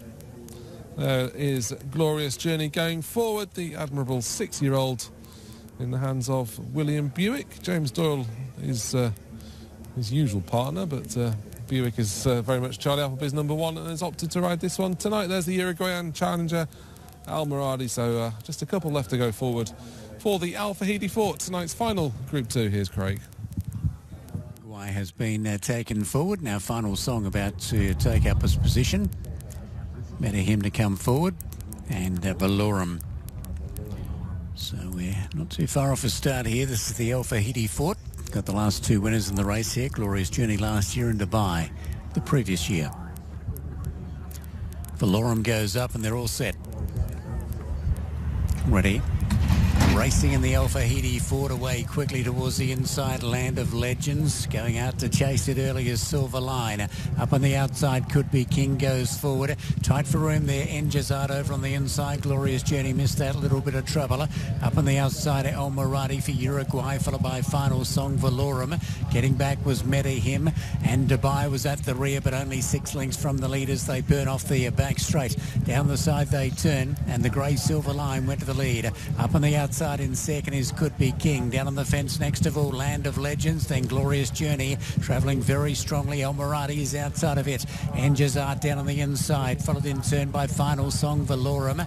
Back in the pack then was Medahim, and Dubai over on the inside, travelling quite well. 25.77 was the lead, so Silver Line's got a relatively cheap time in the front. Shows the way by a length and a quarter over Could Be King as they turn. The inside, Land of Legends pushing into the clear. Now Glorious Journey for us effort out in the middle, rushing up behind them. Valorum trying to pick his way through the pack. Final Song is out wider, and Dubai is getting right up on the inside. Silver Line joined by Land of Legends. Could Be King comes on. Dubai is flying home with Glorious Journey. The front runner is Land of Legends. Dubai coming at us strongly. Land of Legends clinging on, great performance. Land of Legends gets in 3/4 of a length over Dubai. Glorious Journey, then a photo. We've got Silver Line who stayed on well, and Could Be King alongside it. They were followed by Final Song, next in Medahim. Valorum didn't finish, and back at the tail, well, it didn't finish on. Then Almoradi, and back at the rear was Njazat. So the win goes the way of Land of Legends, the old team. Frankie Dettori and Saeed bin Sarua back together with a victory here. Land of Legends, fresh from a gelding operation, has been able to prevail. Brilliant performance. Both the winner from 2 years ago, Dubai, and the winner from last year, Glorious Journey, have run solid races, but Land of Legends has been terrific after getting a lovely run. And staying on strongly, Silver Line looks to have got fourth just ahead of Could Be King, who was very good. Valorum loomed, made a bit of ground, but the sectionals out front suggested it was going to be a sprint home, making the run of Dubai coming from near the back very, very good. It was dead last at the top of the straight, so it's run huge Dubai. But Land of Legends has been terrific in 1:22.55. 1:22.55, so just a shade outside of Dubai's track record set here in this race a couple of years ago. So the numbers go up. Land of Legends, Dubai, Glorious Journey and Silver Line, 6, 3, 5 and 8.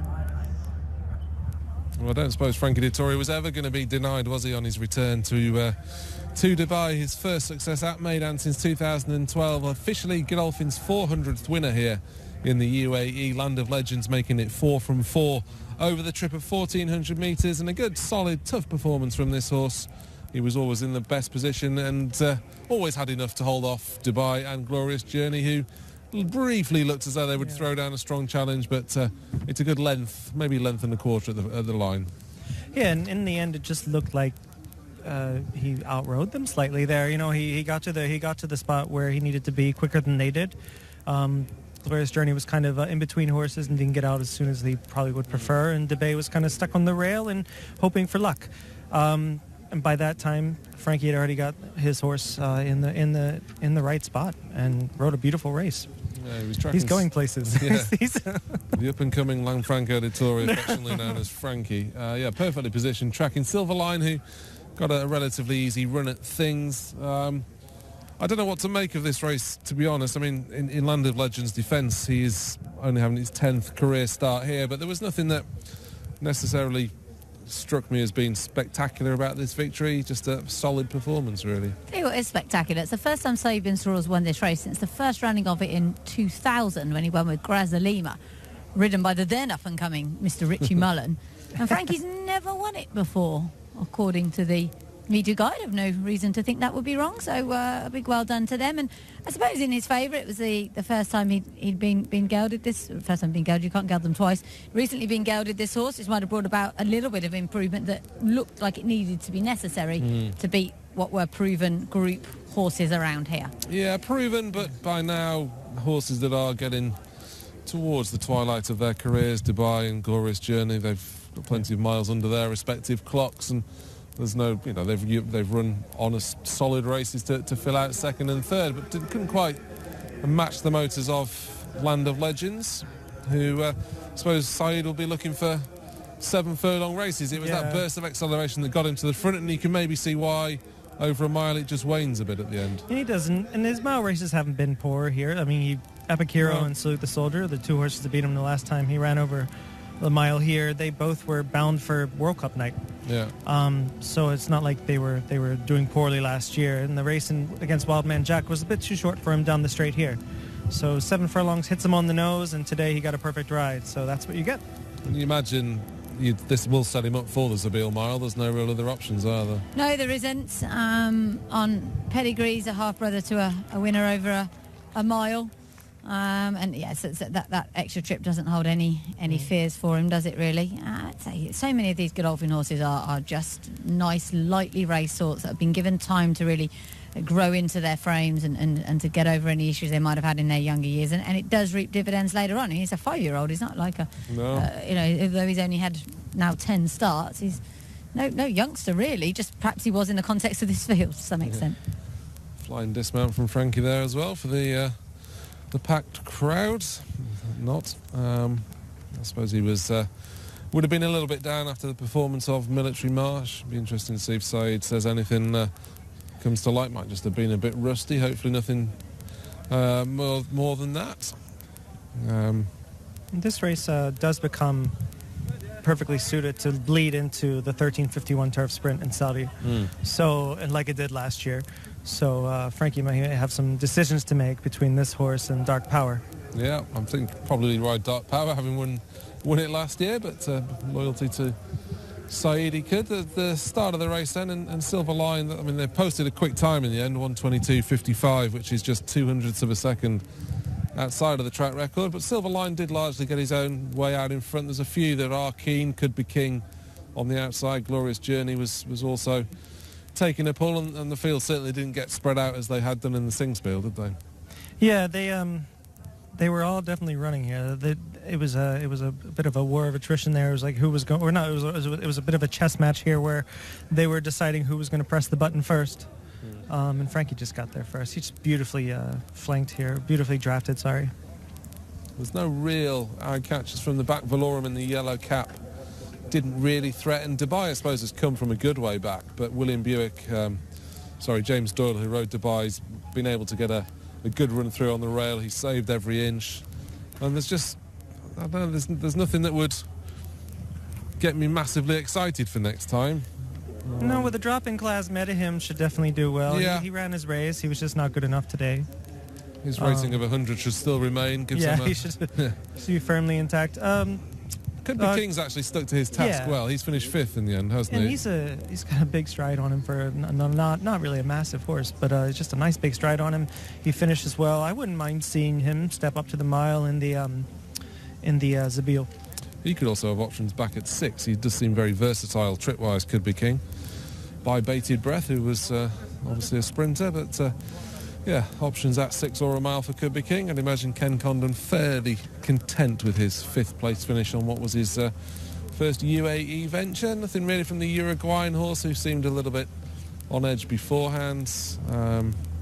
Njazat was another one who never threatened. Silver Line's put up a tough and honest performance, but when you see Frankie crouch low in the saddle, he's not gone for anything until there. That was his first real show of anger, wasn't it? Yeah, he was waiting. He knew who was coming, and he knew where they were. So he was just waiting for to push the button, because he knew. I mean, he's read the past performances. He knows what he has underneath him. Yeah. Yeah, good solid performance. The other one we haven't mentioned in the run is his final song. I think she was a little bit keen early on in the red cap, and that would go down as a disappointment. They've just got to try something a bit different with final song, and I wonder whether sprinting might be her game. I mean, she's it's a rare, not impressive performance from her. She always tries so hard, and today I think she just there's such a niche distance, and we said before that we thought just hit her on the nose as well as in 7 furlongs, but these are true Group 2 7 furlong horses, and she just couldn't step up to them. No, she couldn't. She wasn't good enough to play with the boys today. Frankie Dettori by far the best on Land of Legends. A good ride, an opportunistic ride. Just had him in the perfect spot throughout, and quickened off the bend. And the closers couldn't catch him. Dubai and Glorious Journey have once again given their all, as they often do out here in Dubai, but weren't good enough. Frankie Dettori posting his first victory in a good while here in Dubai. The trophy presentation for this race is now about to take place. The Group 2 Al Fahidi Fort, sponsored by Azizi. And Saeed bin Sarur off the mark for the year. Only had 9 winners last year. He would have felt that as a below par return. Certainly finishing 11 behind Charlie Appleby. Yeah, but I think that, he's always going to be live no matter where he's running. So, it's quality over quantity at this point for him, I believe. Yeah, and I think he's got a bit of both this year. Sounds as though plenty of runners. There's Tony Howard collecting the trophy for Godolphin. A fine trophy it is as well for the Al Fahidi Fort, breaking the stranglehold that Charlie Appleby has had on this race. Indeed, Mike de Kock was a serial winner of this decade as well. There is Saeed collecting his trophy. And Frankie Dettori. I suspect this won't be the last we see of Frankie on the podium. He's obviously got the number one spot for Saeed this season, hasn't he? Yeah, for anybody well, that he calls, true. To be honest. It's nice to see him win here today. Just especially with a vintage ride, just a beautiful, beautiful ride. He was put on another clinic, as he usually does. Yeah, indeed. Frankie Dettori in the perfect position. And hopefully Laura's in the perfect position now to talk to Saeed bin Sarur. Well, so you promised me an interview after the race, and he's won the race. Really well done. An improving horse? He's doing good. Even the morning he showed plenty of speed that we were on him in this trip. The horse, I'm sure he improved a lot from even this race. Frankie, he was look after him really well in the race and ride a good ride. In the end, he finished his race really well. It's great to see Frankie is back and win the race again. Yeah, it must bring back some good memories, you having Frankie back. Are you enjoying it? Really happy. We are friends from the day one when we start in Godolphin. And still we are there after 27 years, But it's a good feeling for everybody, for us, for him, for everybody in racing. It is. Everyone's loving seeing him back in the silks. Can I just ask you quickly about Military March? Is he okay after the run earlier? Yeah, he's doing good. I mean, the horse is big horse. He worked well always in the morning, but still not really enough. The race make him different. He improved a lot in this race. We keep the options open. Maybe we run him. The next race could be the Maktoum Challenge, the second round. Oh, okay, on the dirt. But still, he need the race again. Oh, okay, really good to talk to you, Saeed. Well done. Thank you very much. Well done, Saeed bin Sarur, winning with Land of Legends off the mark for the campaign here, or the carnival here at least, and that's his night's work done. Just one more race to go, but there is plenty of racing taking place here this weekend, and Adam Brooks can give you a rundown with Weekend Watch.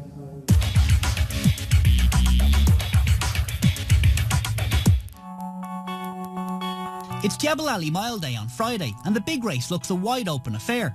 2019 Creek Mile winner Secret Ambition has achieved the most out of the 12 runners here, and he arrives off the back of a fine second-place run at Meydan in December.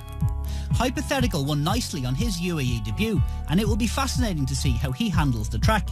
Hypothetical ups the ante in the late stages for Macau Barcelona, races away over El Kamala, blown by winds, being quite a good run getting into third, but a Hypothetical ease down will win by 4. Gabber was a course and distance winner on his latest start, and the form of Galvanize's win at Sharjah has been working out really nicely. Mazagran was impressive in a maiden at the last Jebel Ali fixture, and he now tackles Handicap Company on Friday under the informed Tygo Shea. This is going to jog up Marzagrana. Shea has a look over the shoulder, eases it up, and Marzagrana easily. Antonio Frezza will be hoping that Tahawi can put his best foot forward in the sprint handicap. The 5-year-old threw away a certain victory on the grass at Meydan earlier in the month. Hurry Up's form has been boosted recently by Meshikal, whom he beat comprehensively. Salim Bengadayer's charge should have no trouble in taking the 3-year-old conditions race. Alain stages 7 races on Saturday evening.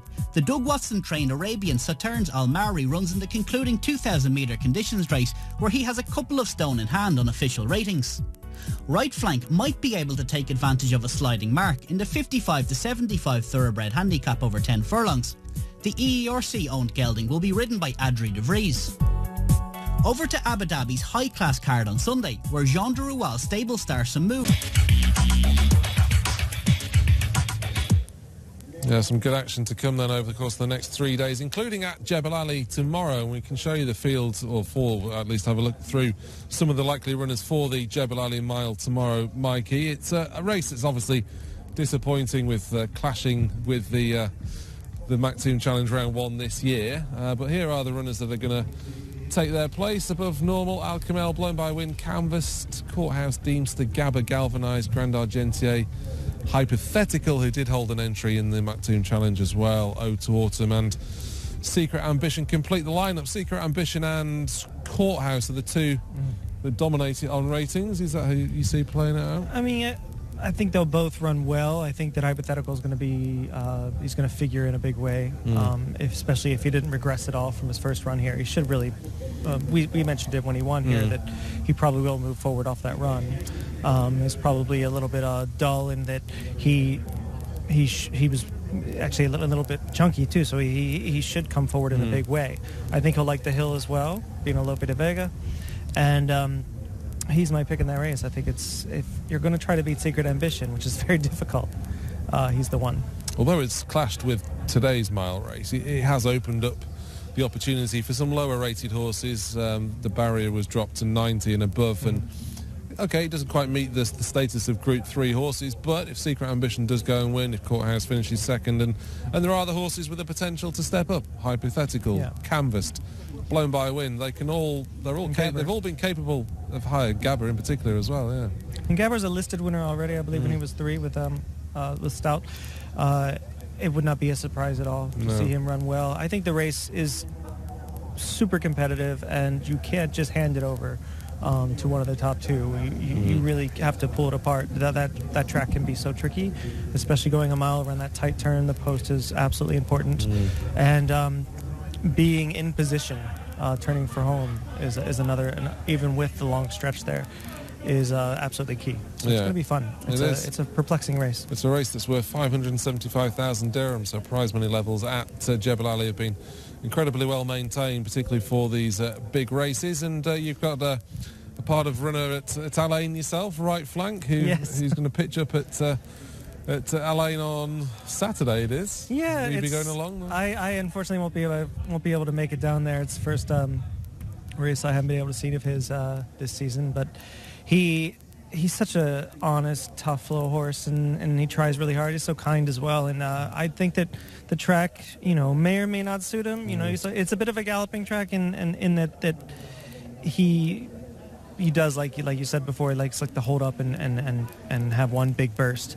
Hopefully, he's able to do that and wait as long as possible and then just blow by them. Yeah, Alain's been riding particularly quick in recent weeks. A couple of track records have gone there as well. And to complete matters, Abu Dhabi on Sunday, His Highness the President Cup Prep sees Samoud go to post. He was the Jewel Crown Prep winner earlier in the campaign. Things didn't quite go to plan in the Jewel Crown itself, but we'll look to get back on track there. And AF Al Wajel, the one to beat in the Al Ruwais, the Group 3, the sprint for the purebred Arabians. There aren't too many races of that ilk on the calendar, and he looks well suited to that race. He's going to be incredibly tough to beat, and we've kind of established that we think he's arguably better on the grass. Yeah, his turn of foot is exceptional there.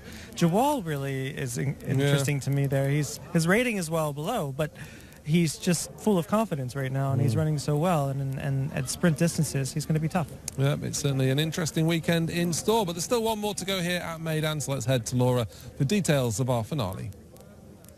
What a finale we have in store. This is such a good race to close things out for this opening night of the Carnival. It is the listed Dubai Dash, sponsored by Azizi.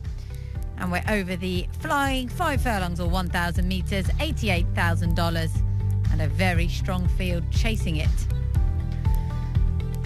So we'll start with number 1, which is Ekhtiar, very successful here. Over a little bit further than this, drops down to this trip for the first time. Then we have Equilateral, who won this race last year and has a good chance of doing so again. La Julie could just be a bit better than these, though. He goes for Charlie Appleby. Caspian Prince, the grand old boy. Number 5 is Acclaim the Nation. Fanar, number 6. Kill Fresh Memories, a new one for Owen Sharpie. Just arrived last week. Dream Today, new trainer for him. Ado McGuinness has him now. Drummle for Halal Al-Alawi. Eshazi. We have King Ragnar, you heard about him earlier, from Mike DeCock. A lively outsider, I think, is number 12, Mutarafa. We have Rifle Scope for the Hot Scott Racing team, watching on from America, I am sure. And Roussel will be one of the outsiders, as would Speed Chance. So ordinarily we'd say the sprints are a good opportunity for the international horses to win, but in Ekhtiar and Lazuli there are 2 very tough nuts to crack, both based here in the UAE. And Ekhtiar's the first one we can look at, Mikey. Was a winner over 1,200 metres on his return last year. Never raced as short as 1,000 metres. He looks as though it'll suit him, though. Yeah, unfortunately with the season here, you can't get on the grass until the dirt experiment last year didn't quite work out, so they can't get on the grass until now. And this is the first opportunity, so they're taking it with the later start to the Carnival. 5 furlongs looks like a stepping stone for him. I think he'll be coming late, but he's never proven to be... He's always proven to need the first run. Of the 3 that dominate the weights in this, Ekhtiar, Equilateral, Lazuli, all off 60 kilos. He is the outsider of that trio. This is Equilateral, who won on his return here last year, and I think fresh is a good angle with him, isn't it? Yeah, he won this race last year pretty impressively. It's a tougher field this year, though watching Wadi's race earlier, I might have to take that back because he is a tough horse. But I do worry that Equilateral may not be the same horse he was last year. He's coming in a totally different fashion as well. He had a nice break coming in last year, and this year he had to travel all the way to America and then all the way back. Things didn't work out with getting into the Breeders' Cup, so it's a whole different ballgame for him. He was a length behind this horse, Lazuli, on his last start. Lazuli, very much the up-and-comer in this race, having won 4 of his 8 races. We'll talk more about him later, but very much at the other end of the scale is Caspian Prince, who's had 106 cracks at it. Yes, he has. At 12 years old, he likes this course. He runs well over it. He ran well over it last year, finishing a good second over this trip. I think he'll make the running early, along with Acclaim the Nation. Yeah, Caspian Prince pretty much only has one way of going about things. Acclaim the Nation similarly. And all the pace horses are drawn high. Acclaim the Nation will break from stall 14. Just his second start for Michael Atwater. He was the winner of a big field York handicap over 1,100 metres. And York and Meydan, I suppose, would marry up pretty similarly in terms of quick 5 furlongs. Yeah, you want to see that form going into here, and I think that a return to that makes him a major player here. I'm not sure he's good enough to beat Lazuli or Equilateral, or Ekhtiar for that matter, but I think that a return to that form makes him a major player. Like I said, he's a tough horse. It could be a case of age over beauty in this race, couldn't it? With Claim the Nation, Caspian Prince, and then the younger models in there with a chance. There's Jim Hay with Frankie Dettori and Victory Hay. The Desert Doctor ran really well earlier on. We saw Fanar in there. He's struggled to meet expectations so far in the UAE. Kill Fresh Memories, who Erwin Sharpie's conceded, probably hasn't even seen yet. He's gone straight into quarantine here. He's literally running straight off the plane. Fabrice Chappé, part owner, used to train him. He did win twice in 2020 whilst proving consistent, but not quite sure how that level of form is going to marry up to here. And also he's getting firmer ground than he's probably used to. He seems like a quality sort. It's just these are, borderline Group 3 plus horses, the top level here. This is Dream Today. He's been here and done it before, albeit with different connections. Jamie Osborne trained him last year, where he was runner-up twice, including on his reappearance. He does come up £3 out of the handicap, but has been effective off higher marks in the past. He cost current connections £47,000. Not inconceivable that Ado McGuinness gets him back and operating at a higher level, but just tends to come up a stride or two short here in the UAE. This is Drummoor, who was one of a couple who excelled themselves in the Nadal Shiba Turf sprint last year and hasn't been seen since. Yeah, he did fairly well in that race, and but to be honest, it probably looks just a rarity in that it looks better on paper than it did in person, because Wildman Jack absolutely dismantled that field to the tune of a track record. So, I mean, fourth, Schmorth, I'm not sure that he really fits in this race either. All these down the bottom of the weights are out the handicap, including Ashasi, who we just saw there. He's £6 out the handicap. And King Ragnar here, £4 out the handicap. Used to be trained by Rod Javarian, now in the care of Mike DeCock. Was consistent, but particularly his last two starts had a £5 claimer, taking a bit of weight off. Mm-hmm. He's got to step up again, this horse, King Ragnar. Yeah, he's, Mike obviously said in the interview that he's just using this race as a tightener to get him ready for other events, and he'll probably have a couple more rounds before the end of the season, and I'm prone to believe him. Mutarafa was just about the likeliest for me of those down the bottom to run a race. He's only £5 out the handicap, but finished second behind Dahawi last time. Dahawi should have won again last Saturday, but for hanging his chance away, I wouldn't rule out a good showing from him with Bernardo Pinheiro now on board. Riflescope's been effective around here before, but he just doesn't quite seem in the same form this season, does he? Yeah, and the trip is a little bit tight for him. 5 furlongs is about 400 meters less than he probably wants to go. There's a proper 6.5, 7 furlong sprinter, and he's not going to get that very often. This is Roussel, who used to be trained by Charlie Appleby, will be making his first start for 742 days here today. I did finish fifth here behind Dream today when last seen. Big ask for him returning, and Speed Chance is the last one we can look at. Well beaten for this yard so far, including on turf behind Wasim, so that the more you go through it, it is a race where you can probably stick a line through plenty of them. Yeah, it's just whether or not those who are, thank God it's in a straight, because if so I'll just let you die there slowly. Think out the races in a straight, because a lot of these horses would get in a lot of the lesser horses would get in the way of the horses that probably should factor here for around a bend. I like that some of the serious horses are all drawn on the outside, especially some of the horses that are going to show a lot of foot earlier. It does tend to favor Equilateral if he is the horse he used to be, because he is going to sit on the outside behind the speed of Caspian Prince, who's drawn right near him. Well, let's head into the parade ring and see if Laura can find out a bit more about one of the runners. Owen Sharpie has a nice new recruit, a very new recruit in Killfresh Memories. He just arrived last week. What do you make of him so far? He's quite small, but he's very nice.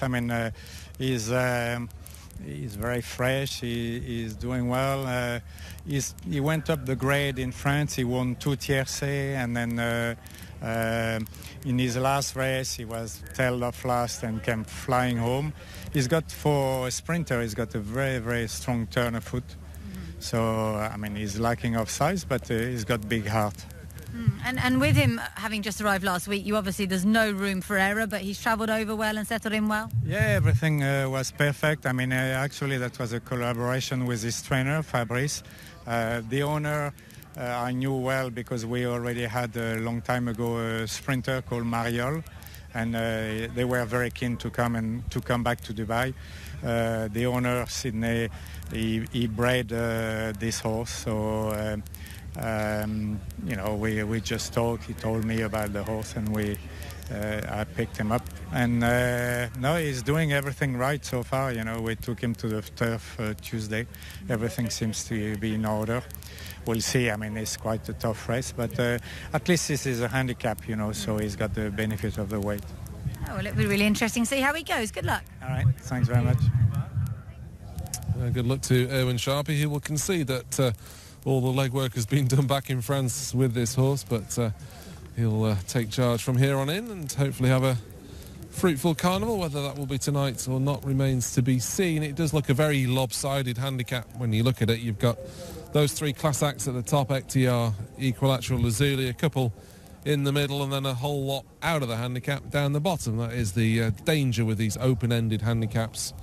Basically, the top weight can be rated whatever he wants, and the rest just have to fit in, and as we've seen in past, it is these races are often dominated by the high-rated horses, such as Urtijal in years gone by, Fatina, who came over from Australia and won a couple. Well, let's look at Lazuli then, who beat Equilateral when last seen in the Group 3 World Trophy at Newbury. The weight turnaround, for me, wouldn't be enough to see Equilateral reverse form, nor would the fact Lazuli's got more improvement to come. Yeah, they were only separated by half a kilo, I believe, in this race, or maybe it was more. But, you know, I feel like he had his measure the entire way in this race, and it wasn't even his most impressive race. He's had previous runs that were much more impressive. I feel like this is a horse that's he's gonna be incredibly difficult to beat here. The setup of this course, the flatness of this course, the firmness of this course is going to play to his favor,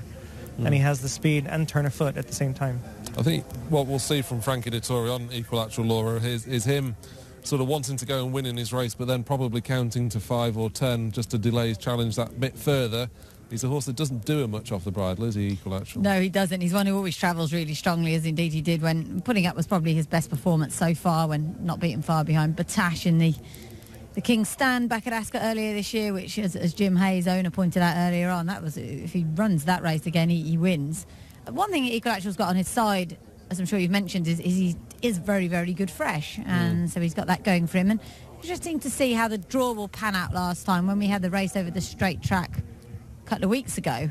We all thought, oh, high draw's where you want to be, but it wasn't necessarily the case on that occasion. No, we saw Etisalat win up the far rail, didn't we? And perhaps Dahawi would have won down the centre had he not hung, but it's just all the best horses are high here, aren't they?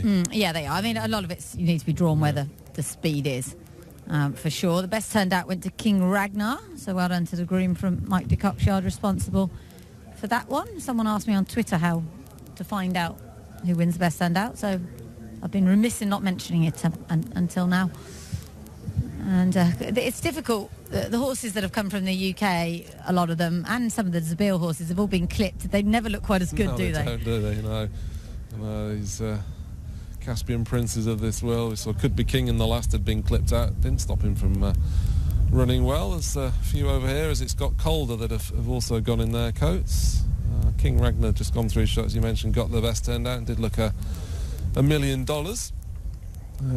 Fanar's one we didn't get around to mentioning. He's actually in the handicap proper down the bottom there, Mike. He's sounded as though there's been stable faith behind him going into the season. It's quite a dramatic shift in focus, though, going back to the 5 furlongs on turf, isn't it? Looks like they're just trying to wake him up a bit, put some speed into him, wake him up, see if this fits. He's got the sort of history and a bit of pedigree to kind of go anywhere with him, to just trying to figure out what his best place is. And this is not a bad spot to wake him up. Yeah, I think he's probably another one that had entries over the last 2 weeks, but couldn't run. So they're circling down at the start. I think this looks fairly set as to how things are going to pan out. Caspian Prince across the nation, Acclaim the Nation, going to go forward. You'll imagine Lazuli and Equilateral will be just sat in that second wave, ready to pounce. Yeah, there'll be quite a few who are ready to pounce as well, won't there be? Dream Today often comes from a little bit further back. He's more of a hold-up horse. Owen just told us Killfresh Memories came from a long way back last time when beaten in France. We shouldn't underestimate the amount of shocks we've had in these races over the years. Musabar Al-Maheri's been responsible for a few of them, which is partly why I like Mutarafa, and the fact he's only got 53 kilos. I think he's a lively outsider down the bottom there. He's one for me at a big price. Yeah, I wouldn't be expecting too much to come from too far off the pace. The pace usually holds up pretty well here. Where would you go? I think Lazuli's the horse to beat. I think he should win, but if you're looking for a price in there, Acclaim the Nation is the horse I look to. Yeah, Acclaim the Nation and Caspian Prince likely to go at it. Hammer and tongs from the offset. Lazuli could well be a cut above this lot, though.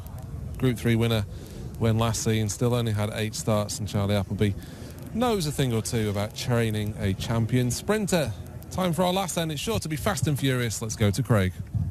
So the last few to come forward. Caspian Prince, there's King Ragnar. So the Viking King about to go forward. Ektiyar coming up to position. Quite a breezy night here at Meydan, as you can see from the trees in the background. There's Acclaim the Nation. Looks to have plenty of speed, and Caspian Prince, the 12-year-old. So we're almost set. Ask the barrier staff clear to the front of the stalls, and they're right to go now. Racing in the Dubai Dash, and Lazuli was a little bit tardy out of the stalls. Away quickly is Mutarafa. Also driving up Drummore on the inside. Caspian Prince out of the middle. Lazuli getting onto its tail early. Equilateral out wide and Acclaim the Nation being ridden up. Ekhtiar is just off them, followed by Dream Today. Getting back was Speed Chance. They were followed by Killfrush Memories. Getting back in the pack then was Rifle Skirt out towards the tail of proceedings, and King Ragnar's at the tail. Over on the inside, Drummore shows the way and clear by a couple of lengths. Over in second, Mutarafa. Caspian Prince, Lazuli coming into it now, and Equilateral, the widest horse. They come down now with 300 metres to go. Equilateral and Lazuli go up on the outside, are battling away Caspian Prince and also Mutarafa. Equilateral went to the lead. Lazuli needs to dig strongly. Coming back on the inside is Mutarafa, but Equilateral is going to go back to back and win the Dubai Dash once again. Equilateral first up over Mutarafa. Lazuli close up. Ekhtiar running on strongly, followed by Fanar, and not far away was King Ragnar in an eye-catching performance over an unsuitable trip. Then Caspian Prince. They were followed by Killfrush Memories. Then came next in Roussel. Well back was Speed Chance, Rifle Scope, Dream Today, and one of the last to come in, Acclaim the Nation. And Roussel's put up very quickly, so it was Drummore a little bit closer in the green. Good performance here by Equilateral, an out-and-out 1,000-metre horse. It's travelled up strongly on the outside, as it did last year. Probably not the convincing win that it did in this race last year, but nonetheless a very, very good win in the double for Frankie Dettori, with Equilateral taking out the final race of the evening. Charlie Hill's the winning trainer and does it in great fashion. Mutarafa, huge run in second position, and third will go the way, I think, of Lazuli, just holding on from Ekhtiar, who ran on strongly from the back in the Dubai Dash. But Equilateral has made this race its own. We've only had 2 runnings and 2 impressive performances. So Frankie Dettori closes out the card with back-to-back wins. Keep success aboard Equilateral. I think we'll watch this back and we'll be pointing to a decent bit of race ridings. He just kept Lazuli tight with Caspian Prince. I think that moment has already occurred, but we'll look back and try and point that out. He's seen off Mutarafa. Well done, Laura. You pointed him forward as being the liveliest as the outsiders, and Lazuli in the end just had to settle for third, maybe just ran out of a bit of fitness. But Equilateral, first time, fresh, very much a good time to catch him. The key is, what do they do with him now? You're over here to make money and do well, but can they be brave and leave him for the really big prize at the end of the season? I'll try and get a word with Jim and see what he would like to do with the horse. But he's a smashing horse, isn't he, on his best form? And, you know, don't get me wrong, if Batash was in here, Equilateral would have been second to him, but without him in the race, he was much the best here, really. Mutarafa kept him honest, and Lazuli's run a race which there, as you can see, is just kind of inclined to run into the heels of Caspian Prince a little bit. It maybe didn't go entirely to plan. I think he'll come on for it as well, but it's been smooth sailing for Equilateral. Yeah, what I would say, since he's in the ownership of Jim and Fitri Hay, that he did race regularly towards the back end as soon as he was in their colours. There's Drummore, who raced alone far side and finished well held. But just here, I thought, Mikey, Frankie's just leaning in a little bit to Lazuli. Yes. I mean, it's not, there's no interference or anything. That's exactly what he should do. Yeah. I mean, he's not getting in his way. He's letting him know he's there. He knows that Lazuli's never been comfortable the entire run. Yeah. So he's making sure that stays the case. Yeah, no, I definitely think that was fairly, I wouldn't say sneaky at all. It's good. It's a good move. Just made Lazuli feel that bit more uncomfortable, and he's basically a push-button ride. You wouldn't ordinarily say he likes to see too much daylight early, but I don't know. At some of his performances, he seems a little bit different. He's grown up a bit, but like you say, the trick will be, can he go and do this next time? And it's a long way to Super Saturday to hold out for that next, or if you're going to have a break, for that good 5 furlong opportunity. 6 is asking a lot of him. Yeah. I think he is best at 5, so he probably has, maybe one more run here, and he's made his money. But I did think at the end of last season, with how he was training lights out going into World Cup night that never happened.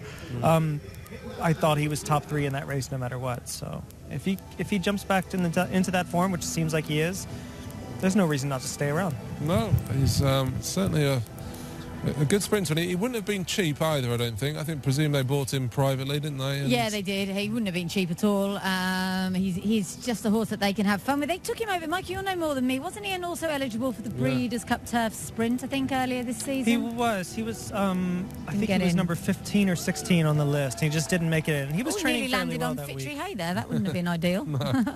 So they deemed him good enough to take his chance in what is one of the best turf sprints all year. He would have struggled perhaps, but they tried. And going the 5.5 there would have suited him really well. He's an agile horse. I think it's key, rewatching the races, to look at what Frankie does on him. Kind of similar to what James did on him last year. He just stays as silent as possible on this horse and just lets him save as much as he can for late in the run. And the horse just grinds him out.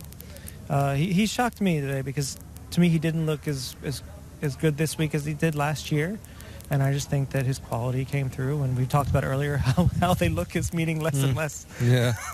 You look at some of his races last year, though. Finished second in the King's Stand. He was in the July Cup, where, as Mikey said, 1,200 metres probably just stretches him. He's probably one disappointing run would have been when fifth in a listed race at York, which he perhaps would have been entitled to win. He then went to the Curragh, ran sixth in that length defeat by Lazuli, which was another sound enough performance.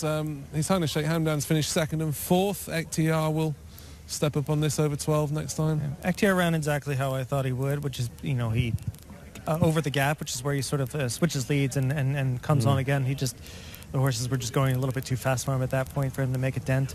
At the very end, he picked up. Did he pick up third? Fourth. Oh, he just missed third by a nostril there. He'll come on in a big way, and I will be very surprised, no matter where he runs, going 6 furlongs next if he doesn't win.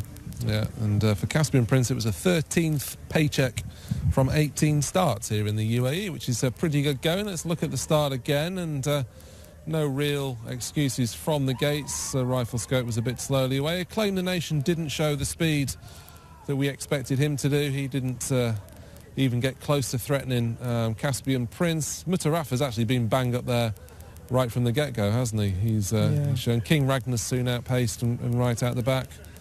Lazuli never seems comfortable at all. No. His head's sort of cocked to the side. He's trying to find a spot for him outside of Caspian Prince. He's worked over three or four paths, but it's just not working out. I just always felt last year that Lazuli didn't quite seem the 100% professional sprinter, and maybe just an element of that again here today. But I don't think he's lost too much in defeat. The first and third have both carried 60 kilos, conceding 7 kilos to Mutarafa. And Fanaz, another one that's offered more. I think Doug will take great heart from that performance over 5 furlongs, and next time for him, 6 and 7, they might just have to abandon the dirt experiment and try find something on the turf for him. And it looks like the blinkers have sharpened him a little bit there. And I'd like to see him stretch out to 6, maybe follow XTR wherever he goes. Yeah.